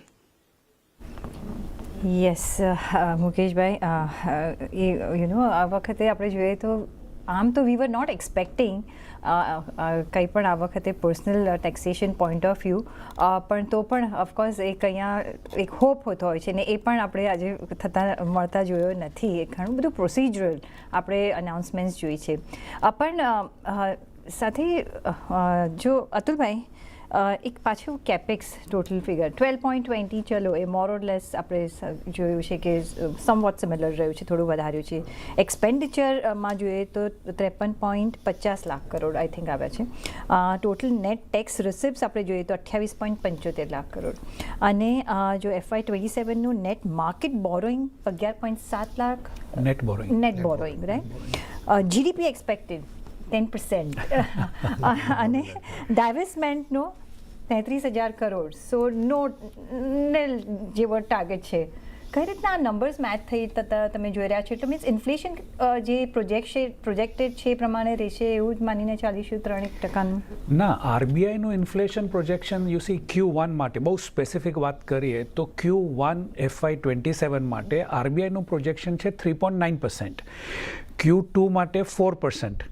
એટલે ફર્સ્ટ હાફ 27 માટે આરબીઆઈનું પ્રોજેક્શન લગભગ એક ક્લેરિફિકેશન, ડાયવેસ્ટમેન્ટ 33,000 કરોડ હતું, આ વખતે 80,000 કરોડ છે. Okay projection for 26-27. Okay, so આ એક નંબરમાં ક્લેરિફિકેશન છે. હા, તો કમિંગ બેક કે જે આપણે વાત કરતા હતા, ગવર્મેન્ટે જે બી ટાર્ગેટ્સ નક્કી કર્યા, ગ્રોસ બોરોઈંગ, નેટ બોરોઈંગ, મારા હિસાબે ઇન્ટરેસ્ટનું પોર્શન જે છે એ લગભગ 14 લાખ કરોડની ઉપર જશે. 2025-26 માટે ઇન્ટરેસ્ટનો આંકડો આપણો 12.76 કરોડનો હતો. ઓન એન એવરેજ આપણે 1.5 લાખ કરોડનું એમાં ઇન્ક્રીઝ દર વર્ષે જોઈ રહ્યા છીએ છેલ્લા 1-2 વર્ષથી. તો 12.76 વત્તા 1.5 કરીએ તો લગભગ 14.25 લાખ કરોડ ફક્ત ઇન્ટરેસ્ટમાં જશે. અને આપણી જે નેટ બોરોઈંગ છે એ 11.7 લાખ કરોડ છે. એટલે આપણે આપણી બોરોઈંગ કરી અને વ્યાજ તો ભરતા જ હતા, હવે ઇન્કમમાંથી પણ વ્યાજ ભરવા લાગ્યા છીએ. અને એનું મુખ્ય કારણ એ છે જે નેટ બોરિંગ અને ગ્રોસ બોરિંગની વચમાં જે ડિફરન્સ છે એ 5.5 લાખ કરોડનું આપણું રીપેમેન્ટ આવી રહ્યું છે 2026-27માં. એટલે એના પૈસા એ ભેગા કરવા પડશે. રહ્યો સવાલ ઇન્ફ્લેશનનો અને જીડીપીનો, તો આરબીઆઈનું કહેવું બહુ ક્લિયર છે કે ફર્સ્ટ હાફમાં તમારું એવરેજ ઇન્ફ્લેશન 3.95% રહેશે, એટલે 4% આપણે ગણી લઈએ કે 4%. તો જો આપણે 6.8%નું અચીવ કરવું હોય તો માની લો કે લગભગ 2-2.5% આજુબાજુ સેકન્ડ હાફનું ઇન્ફ્લેશન હોય તો આપણે માંડ સંઘ કાશીએ પહોંચે. નોમિનલ જીડીપી 10%નો કરવો હોય તો સેકન્ડ હાફમાં તમારે ઇન્ફ્લેશન 2.5% આજુબાજુ હોય તો થાય 2% આજુબાજુ, નોટ ઇવન 2% આજુબાજુ, તો 2 + 4 6, અડધો કરો એટલે 3. હવે જો એ લેવલ પર આપણું ઇન્ફ્લેશન આવીને ઊભું રહે તો પછી આપણી ઇન્કમ જે ટેક્સ કલેક્શન્સ છે એ તો થાય જ નહીં. જે ગ્રોથ બતાવવામાં છે corporate tax collection, individual tax collection, એ તો થાય જ નહીં, એ પોસિબલ નથી. તો આપણી ઇન્કમ ઓછી થઈ જાય, ઇન્કમ ઓછી થાય તો ફિસ્કલ ડેફિસિટ હટી જાય. તો આમ પકડો કે આમ પકડો, એ બધું પ્લેઇંગ ટુ ધ ગેલેરી જેવું છે કે 10%નું નોમિનલ જીડીપી એ શક્ય નથી.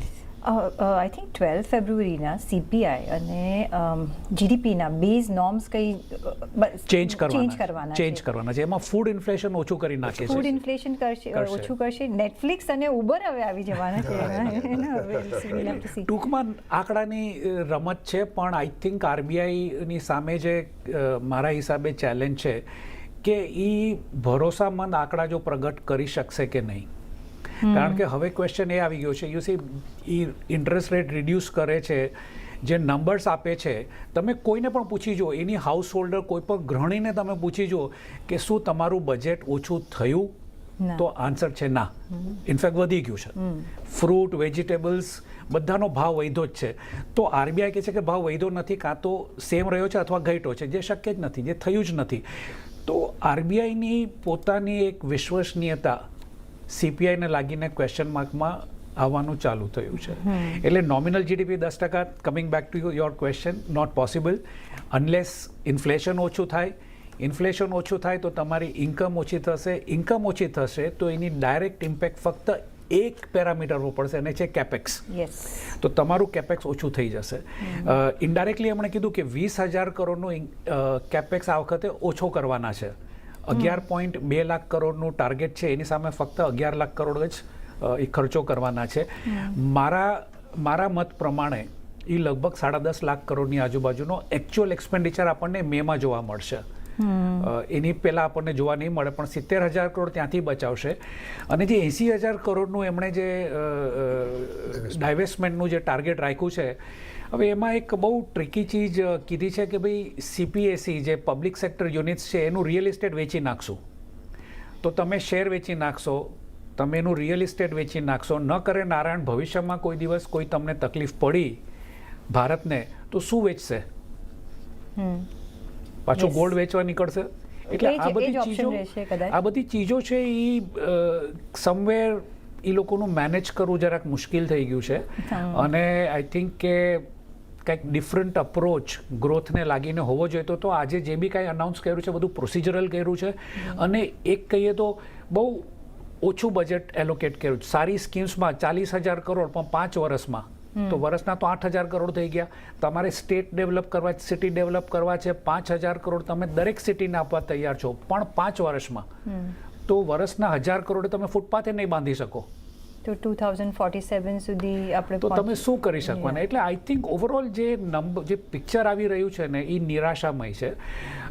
અમુક પગલાં સારા છે, એમએસએમઈસ માટેના સારા છે, બીજા 2-4 પગલાં છે જે કોર્પોરેટ બોન્ડ માર્કેટને લાગીને સારા છે, મ્યુનિસિપલ બોન્ડ માર્કેટને લાગીને સારું છે, પણ આખું ડેટ ડ્રીવન ગ્રોથ થઈ રહ્યું છે કન્ટ્રીનું અને સિટીઝનું. It's not a good sign long ટર્મમાં. દેવેશ વકીલ પણ આપણી સાથે જોડાયેલા છે. તો દેવેશ સર, કઈ રીતે અનાઉન્સમેન્ટ, જો કે માર્કેટે એક રિએક્શન આપ્યું, અત્યારે જોઈ રહ્યા છો દેવેશ સર, માર્કેટ ઇનફેક્ટ નીચલા લેવલ્સથી ખાસી રિકવરી પણ બતાવી રહ્યું છે, પરંતુ જે એક ડેઝ લો પર જોઈ રહ્યા હતા માર્કેટ, ત્યાંથી સુધાર છે, પરંતુ અનાઉન્સમેન્ટ પોઝિટિવ નેગેટિવ કઈ રીતે તમે જોઈ રહ્યા છો? એટલે ઓવરઓલ માર્કેટને એક્સપેક્ટેશન હતું એના કરતા તો ચોક્કસથી નેગેટિવ છે. એટલે આમાં ઘણી વખત એવું હોય છે કે no news is good news and no news is bad news. અત્યારે માર્કેટને જે રીતની જરૂર હતી, સપોર્ટની જરૂર હતી, એમાં એવા કોઈ પગલાં નથી. And why that's why it is considered as a bad news. STT વધ્યો છે એફએનઓ માર્કેટમાં, એટલે જે કેપિટલ માર્કેટના પ્લેસ છે એમના માટે ક્લિયરલી વોલ્યુમ ડાઉન જશે અને નેગેટિવ છે. ડિફેન્સમાં એક્સપેક્ટેશન હતી કે કદાચ એક્સપેન્ડિચર અને અલોકેશન વધશે, એ આવ્યું નથી. એફઆઈની લિમિટ કે કંઈક એવું વેલ્યુ અનલોકિંગનો પ્લાન આવે, કંઈ એવું ડિસઇન્વેસ્ટમેન્ટનું એક બજેટ વધાર્યું છે, બાકી કોઈ એવું મોટો પ્લાન નથી. કેપેક્સનો જે નંબર છે FY27નો એ બી અમારા એક્સપેક્ટેશન કરતાં ઓછો છે. અને આ બધા સાથે એટલે માર્કેટમાં ઓલરેડી મેટલ્સમાં વોલેટિલિટી હતી, ગ્લોબલ સેન્ટિમેન્ટ વીક હતા, અને જાન્યુઆરીનો જે જીએસટીનો નંબર હતો એ પણ એવું કંઈ ખાસ હતો નહીં. આપણી કરન્સી ઓલરેડી વીક છે, આપણે ઇન્ડિયા યુએસનું જે ટ્રેડ ડીલ છે એનો ઓવરહેંગ છે. એટલે આ બધી જે માર્કેટના બેકડ્રોપમાં એવું બજેટ એક્સપેક્ટેશન હતું કે એનાથી કદાચ સેન્ટિમેન્ટને ઇમ્પ્રુવમેન્ટ આવે, પણ કોઈ કેપિટલ ગેઇન ટેક્સમાં ઘટાડો થયો નહીં અને સામે એસટીટીમાં વધારો થયો.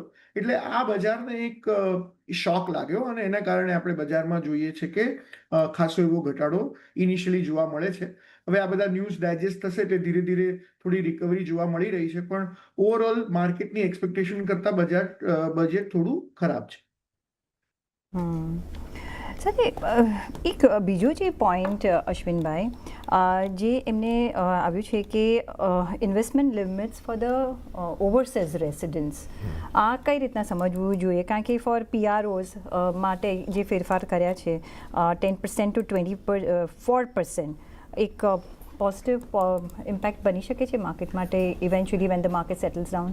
આઈ મીન ડેફિનેટલી તમે જોઈ શકો કે જે માર્કેટ એટલે કે એનઆરઆઈઝના ઇન્વેસ્ટમેન્ટથી લઈને બાકીના નોન રેસિડેન્ટના ઇન્વેસ્ટર્સ માટેના જે પ્રોવિઝન્સો કરવામાં આવ્યા છે એ થોડા ઘણા રાહતકારી છે ડેફિનેટલી. આમ તમે જોઈ શકો છો.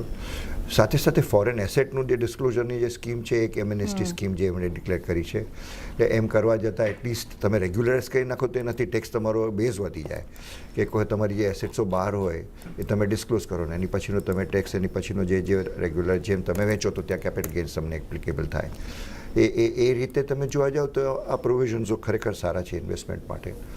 પણ મુખ્ય પ્રશ્ન એ છે કે ફોરેન ઇન્વેસ્ટર્સો, જેમ યોગેશભાઈ પહેલાં આગળ પણ કહ્યું, એમને માટે કંઈ એટ્રેક્શન કે એવું કંઈ છે નહીં કરીને આની અંદર, આ પ્રોવિઝનની અંદર, જેની એક એક્સપેક્ટેશન હતી.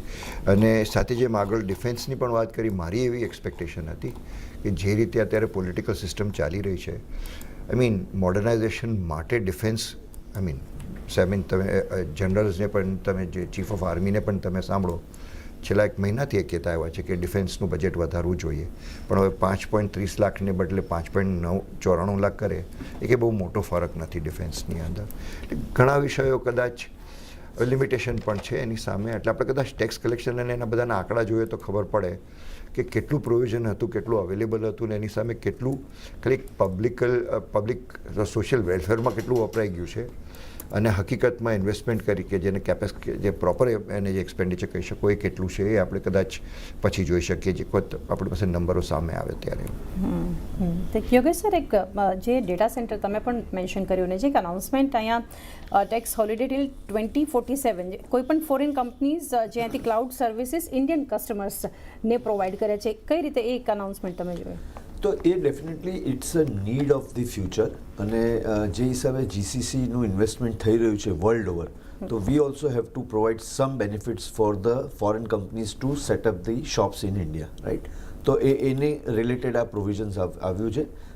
અને યસ, ટુમોરો આ પર્ટિક્યુલર વસ્તુને કારણે જ તમારી જે ટેકનોલોજી છે ડેવલપમેન્ટ, એના ઉપર જ આધાર રાખવાની છે. તમે જો આજે એઆઈની વાત કરતા હોય તો એનો બધો આધાર તમારો ડેટા સેન્ટર્સ પર જ રહેવાનો છે. તો એ વસ્તુ છે. પણ અતુલભાઈ કીધું પ્રમાણે 40,000 crore over a period of time તમે કરશો તો પછી then it is getting some difficult number, right? So this number should be reasonably higher for attracting that kind of a foreign capital. But yes, જેને આપણે કહીશું કે ભાઈ શરૂઆત તો કરવામાં આવી છે, તો that is the definitely a very very strong positive from those stand point of. અને સ્પેસિફિક કંપનીઝ, ઓફકોર્સ અત્યારે લિસ્ટેડ સ્પેસમાં ડાયરેક્ટ ઓપોર્ચ્યુનિટીઝ ઓછી છે, બહુ સિલેક્ટ કંપનીઝ છે, કદાચ 5-10 કંપનીઝ હશે. પણ yes, over a period of time V May see this particular centre coming up. અને એને કારણે જે વેલ્યુ ચેનમાં જે પણ કંપનીઝ આવશે, સી એક વસ્તુ સમજો, ડેટા સેન્ટર એક સેટઅપ થાય છે તો એમાં એન્સિલરી બિઝનેસીસ ઘણા બધા ગ્રોથ થતા હોય છે. So there also there is a very good opportunity, અને એમાં ઘણી બધી કંપનીઝ હોય છે from the Indian listed space. તો એ પણ સ્મોલર કંપનીઝ હશે, કદાચ મિડ કેપ્સ હશે, એના ઉપર આપણે બોટમ અપ રિસર્ચ કરીને એના પર ધ્યાન રાખી શકાય ફ્રોમ એન ઇન્વેસ્ટમેન્ટ પોઈન્ટ. જી એક બાયબેક પર એક ક્લેરિફિકેશન આપણે લઈ લેવું જોઈએ. May be for the individuals may be it means positive, but એમને પ્રમોટર્સ માટે એના પર ટેક્સ લાગ્યો છે, સો દેટ એનો ગેરયુઝ ન થાય. કઈ રીતના એ બે રીતે જોવું જોઈએ. આઈ મીન એક તો એ છે કે પ્રમોટર્સ જ્યાં સુધી આઈ મીન એમાં પણ આંકડાઓ ડિસાઇડ કરશે, એનું એક્સટેન્ટ કેટલું બાયબેકનું છે એની પર પણ આધાર રહેશે, જે ટેક્સનું જે નવું માળખું ઊભું કર્યું છે એમાં. અને બીજું આપણે એ જોવાનું રહે કે આઈ મીન થિયરેટિકલી એટલે માળખીય રીતે structurally I mean promoter insider trader જ છે. I mean in the sense એ મિસયુઝને બાયબેકને મિસયુઝ કરી શકે, આઈ મીન કરતા હોય છે એવું જરૂરી નથી, પણ કરી શકે કરીને. એટલે આ વસ્તુની અંદર થોડો કંટ્રોલ આવવાનું તો જરૂરી હતું. ઇન્ડિવિજ્યુઅલ્સ જ્યાં સુધી સવાલ છે, જેમ યોગેશભાઈએ કહ્યું એ પ્રમાણે બોર્ડનું ડિસિશન છે, પ્રમોટરનું ડિસિશન છે બાયબેક કરવાનું, એમાં જે ઇન્ડિવિજ્યુઅલ્સો પાર્ટિસિપેટ કરે એમાં જે કેપિટલ ગેઇન્સ થાય એની જે રાહત છે, એટલે જે 33%ની જગ્યાએ જે 22%ની જે અત્યારના પ્રોવિઝનની વાત કરી છે એ ડેફિનેટલી કંઈક હિસાબે ફાયદાકારક છે કરીને. ડાયવેસ્ટમેન્ટનું પણ મને એક પ્રશ્ન ખાલી એટલો હતો કે 80,000 કરોડની વિગતો જો આપણી પાસે હોય, કેવી રીતના શું ડાયવેસ્ટ કરવા માંગે છે, તો કદાચ આપણે એની વધારે ચર્ચા કરી શકીએ. ને ક્વિકલી ડેટા સેન્ટરનો આખો પ્રશ્ન જુદો છે. ડેટા સેન્ટરની અંદર કદાચ ઇન્સેન્ટિવથી વધારે ઇન્ફ્રાસ્ટ્રક્ચરની જરૂરત છે. ડેટા સેન્ટર્સ તમે જુઓ, આઈ મીન મોટાભાગના ડેટા સેન્ટર્સ અત્યારે 4 કે 5 મોટા ગ્લોબલ ડેટા સેન્ટર્સ ઇન્ડિયામાં ઊભા થયા છે. મુંબઈમાં એક યોટા છે, ગુડગાંવમાં છે, પૂનામાં છે. આ બધા જે સેન્ટર્સો છે એ ઇન્ફ્રાસ્ટ્રક્ચર એટલે કે સ્કિલ્સને માંગણી કરે છે, અને સાથે સાથે બાયર્સોની માંગણી કરતા હોય છે, જે પોતાના સર્વર્સો મૂવ કરવા માટે ડેટા સેન્ટરની અંદર કરવા માટે તૈયારી રાખતા હોય છે. એટલે કદાચ ટેક્સ કન્સેશનને છોડીને જો પ્રોસિજરલ પણ જો સારું એવી રીતના એ લોકોને અવકાશ મળે અહીંયા આવવા માટેનો, તો that's also to my mind a good enough initiative. Data સેન્ટર્સનું આ વર્ષમાં તમે જુઓ યોટાએ અનાઉન્સ કર્યું, પબ્લિક ઓફરિંગ કરી રહ્યું છે. એટલે આ આપણે આ એક દિશાકીય છે. આમાં તો વધારે ને વધારે જ ગ્રોથ થવાનો છે definitely. It's a good beginning. It's a good beginning, I would certainly say that. જી, ડીઆર ચોકસી, ફિનસવના દેવેન ચોકસી પણ હવે આપણી સાથે જોડાઈ ગયા છે. દેવેન સર, કઈ રીતે આ બજેટ અનાઉન્સમેન્ટ જે છે તમે જોયું છે, ક્યાં એવા પોઝિટિવ પોઈન્ટ્સ તમે જોયા છે કે ક્યાંથી એક નેગેટિવ સરપ્રાઇઝ તમે જોઈ રહ્યા છો? ઓવરઓલ સમજીએ આ બજેટને. So at the outset, I think to me, budget is back to basic and budget is back to balancing of the economy and growth. કારણ કે આઈ થિંક જે રીતે એમ્ફોસિસ મૂકવામાં આવ્યું છે, આઈ થિંક જે main important data points direct expenditure અને income બંનેની વચ્ચે આઈ થિંક એક ગવર્મેન્ટે આઈ થિંક ખરેખર એલોકેશન માટેની જે પ્રાયોરિટી આપી છે એ ઇન્ડસ્ટ્રીને બહુ સરસ રીતે આપી છે. અને ઇન્કમને કન્ઝર્વેટિવલી બતાવી છે, બજેટેડ ઇન્કમને કન્ઝર્વેટિવલી ગ્રોથ થતી બતાવી છે, ઇન્ક્લુડિંગ જીએસટી કલેક્શન્સ, અને એક્સપેન્ડિચરને એગ્રેસિવલી અકાઉન્ટેડ થતા બતાવ્યા છે, which two my mind I think is a very basic principal that you always underestimate I think what you can earn, but you always I think provide for maximum amount of expenditure that you want to make. આ જે ratio જે ગવર્મેન્ટે put up કર્યો છે is a very fine ratio in my view point. So I think we'll talk more about it in detail. Second most important part I think from ઇન્ડસ્ટ્રીના allocation point of વ્યૂથી જોવા જઈએ, એક એલોકેશનની અંદર I think the angle has been kept for I think creating employment, for creating the amount of money or giving amount of money in the hands of people for I think in the allocations in every scheme that they provided, be it agriculture, be it SME, MSME, be it into the main industry like even capital intensive industries like data center. I think તમે જ્યારે 2047 સુધી data centre જેવી એક્ટિવિટીને તમે tax exemption આપો, can you imagine I think the amount of money which can come into the country. In fact એક data point એવો બતાવે છે કે 2030 સુધીમાં વર્લ્ડની અંદર લગભગ 245 થી 246 ગીગાવોટની ડેટા સેન્ટર કેપેસિટી ઊભી થશે, જે અત્યારે કરીબન 45 to 46 ગીગાવોટ છે, which means we are talking about 5 times. જ્યારે આટલી મોટી ડેટા સેન્ટરની કેપેસિટી ઊભી થતી હોય ને એ ટાઈમની અંદર ઇન્ડિયાની અંદર તમે ફોરેન કંપનીઝને ટેક્સ એક્ઝમ્પશન રૂટ બતાવો, the amount of money which can come into the country can be I think quite significant and substantial. Maybe I think we are taking the share of some other countries, એવું મારું માનવું છે. So this is a very big positive. Second thing, મારા હિસાબે જે taxation point of વ્યૂથી બી જે કામ કર્યું છે એ બરાબર કર્યું છે. આજે એક્સેસિવ સ્પેક્યુલેશનને કારણે ફોર ફ્યુચર્સ એન્ડ ઓપ્શન્સની અંદર majority of the foreign traders have been playing around in Indian market. In fact તમે underline cash market to derivative માર્કેટનો રેશિયો જુઓ તો we are the most traded markets in the world. લગભગ more than 40 times underline cash market આપણે trade કરતા હોઈએ છીએ. I think આજે 150% ડ્યુટી વધારી ફ્યુચર્સની અંદર અને 50% વધાર્યું ઓપ્શન્સમાં એસટીટી, એ મારા હિસાબે બહુ એપ્રોપ્રિએટ પગલું છે. એમાં કોઈ જગ્યાએ આપણે કોઈ નારાજ થવાની જરૂર નથી. બિકોઝ અંડરલાઇન કેશ માર્કેટને જો ગ્રો કરવું હોય તો રિસ્ટ્રિક્શન તમારે લાવવા જ પડશે. આજે exchanges are running after the volumes. I think એ ટાઈમે government I think by way of tax measures restriction લાવી શકતી હોય તો નથિંગ લાઇક ઇટ. બટ જો ઇમ્પોર્ટન્ટ પોઈન્ટ એક સમરીમાં લેવા માંગતા હોઈએ આપણે કે એક બાજુ જ્યારે તમે એસટીટી પર ટેક્સ નાખો છો, બીજી તરફ તમે જે લોંગ પેન્ડિંગ રાહત આપવાની જરૂર હતી કેપિટલ ગેઇન ટેક્સની અંદર, પર્ટિક્યુલર બાયબેકની અંદર, એ તમે આપી દીધી છે. એટલે નાવ પહેલાં જે બાયબેકની ઉપર જે ટેક્સ તમને એપ્લાય થતો હતો એની જગ્યાએ તમે મિનિમમ 12.5% ટેક્સની અંદર લોંગ ટર્મ કેપિટલ ગેઇન ટેક્સમાં અધર દેન પ્રમોટર ઇન્વેસ્ટર્સ માટે આ સારામાં સારું પગલું છે એવું મારું માનવું છે. This will encourage companies to I think buy back the capital in a very systematic manner because I think the tax rate has been rationalized.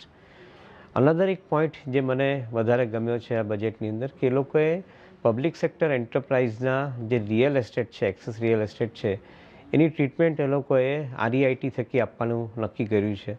which means that I think they are on one side budgeting 80,000 crore worth of divestment kind of amount, which in my viewpoint I think many will ask કે ગયા વર્ષે 33,000 કરોડ હતો એની સામે આ FY27માં 80,000 કરોડ લીધો છે, કેવી રીતે મીટ થઈ શકશે? મારા હિસાબે પબ્લિક સેક્ટર એન્ટરપ્રાઇઝના રિયલ એસ્ટેટને તમે આરઆઈટી રૂટ થકી તમે ડાયવેસ્ટ કરી શકતા હો તો I think this is a very good opportunity which I think government is basically putting across on the table. I think other points જે મારા હિસાબે આઈ થિંક જે પોઝિટિવ મને દેખાઈ રહ્યા છે કે તમે ટેક્સની અંદર વધારે ઇન્કમ જનરેટ કરવા કરતાં વધારે તમે ઇન્કમ તમે બીજા સોર્સમાંથી જનરેટ કરી રહ્યા છો including divestment, I think is a very positive thing. May be I think few more points from the market perspective જોઈએ તો પીએમએસની અંદર I think NRIs are now being allowed to invest અને ડાયરેક્ટ ઇક્વિટીની અંદર પણ જે થ્રેશોલ્ડ લિમિટ જે હતી તેને વધારી દીધી છે. I think so which is according to me I think the foreign money કેવી રીતે ઇન્ડિયાની અંદર એટ્રેક્ટ કરવા અને પર્ટિક્યુલર એનઆરઆઈ થકી એટ્રેક્ટ કરવા એને માટેનો એક બહુ સરસ રીતે આઈ થિંક એ લોકોએ માર્ગ આપ્યો છે. So again I give the positive marks to it. ટેક્સેશનની અંદર મારા હિસાબે મેટની અંદર જે ક્લેરિટી આપી છે, ક્લેરિટી ફંડામેન્ટલી ગુડ ક્લેરિટી છે કે નવા ટેક્સ રિજીમની અંદર તમારે એન્ટર થવું હોય તો જૂના ટેક્સની જે તમારી ક્રેડિટ બાકી હતી તે તમે નવા ટેક્સમાં તમે એન્ટર થઈ શકો છો અને તમે એને ગ્રેજ્યુઅલી સ્ટેગર્ડ મેનરની અંદર તમે અવેલ કરી શકો છો. આઈ થિંક એ ક્લેરિટી એ લોકોએ આપી છે મેટને માટેની, તે બી મારા હિસાબે સારી છે. તો ઓવરઓલ માર્કેટની અંદર આઈ થિંક હું એવું જોઈશ કે દરેક ઇન્ડસ્ટ્રીમાં કેટલી જગ્યાએ આઈ થિંક બેનિફિટ થયા છે તેનું એક આઈ થિંક થોડું ડિટેલ આપણે કાઢશું. પણ મારા હિસાબે એકંદરે જે રીતે બજેટ એક્સપેન્ડિચર લગભગ 54 લાખ કરોડના એસ્ટિમેટ કર્યા છે એ સજેસ્ટ એવું કરે છે કે government is progressively increasing allocation including towards defense, including towards various other industrial sectors. So to me, I think this sounds more reassuring. That is why I call it, I think budget is an act of basic, budget is an act of balancing. And I think આ બંને વસ્તુ સરસ રીતે I think આ બજેટની અંદર meet થતી એવું મને લાગી રહ્યું છે. ઓકે, તો બેક ટુ બેઝિક આપણે બજેટ આ વખતનું જોઈ રહ્યા છે. ઘણા પોઝિટિવ્સ છે, ઘણા પ્રોસિજરલ પોઝિટિવ્સ છે, ઇઝ ઓફ ડુઈંગ ના પડે આપણે જોયા છે પ્રાવધાન, પણ એકચ્યુઅલ નંબર્સ આવશે મે બી આપણને વધારે અહીંયા ક્લેરિટી મળતી દેખાશે. પણ અત્યારના માટે ઘણો આભાર યોગેશભાઈ, અશ્વિનભાઈ અને અતુલભાઈ અમારી સાથે જોડાવા બદલ. અને એ સાથે જ અહીંયાનો એક બ્રેકનો પણ સમય થઈ ગયો છે તો એક બ્રેક પણ લઈ લઈએ, પણ અમારું કવરેજ સતત ચાલુ જ રહેશે. જી, અને અત્યારે એક કામ કરીએ પ્રીતિ, બ્રેક નહીં પરંતુ આજે બ્રેક નહીં, કારણ કે માર્કેટે એક બ્રેક લીધો હતો, અત્યારે માર્કેટ તો રિકવર થઈ રહ્યું છે. તો આપણી ટેક પેનલ જે છે એમની સાથે ચર્ચા કરીએ. મોતીલાલ ઓસવાલના રુચિ જૈન અને સાથે આઈસીઆઈસીઆઈ સિક્યુરિટીઝના ધર્મેશ શાહ આપણી સાથે જોડાઈ ગયા છે અને એચડીએફસી સિક્યુરિટીઝના વિનય રાજાની પણ છે. આપ દરેકનું સ્વાગત છે. અને ધર્મેશજી, એક શરૂઆત કરીએ બજેટ સાથે. સૌથી પહેલાં તો રિકવરી ઘણી અત્યારે માર્કેટ આમ તો બતાવી રહ્યું છે, પરંતુ એક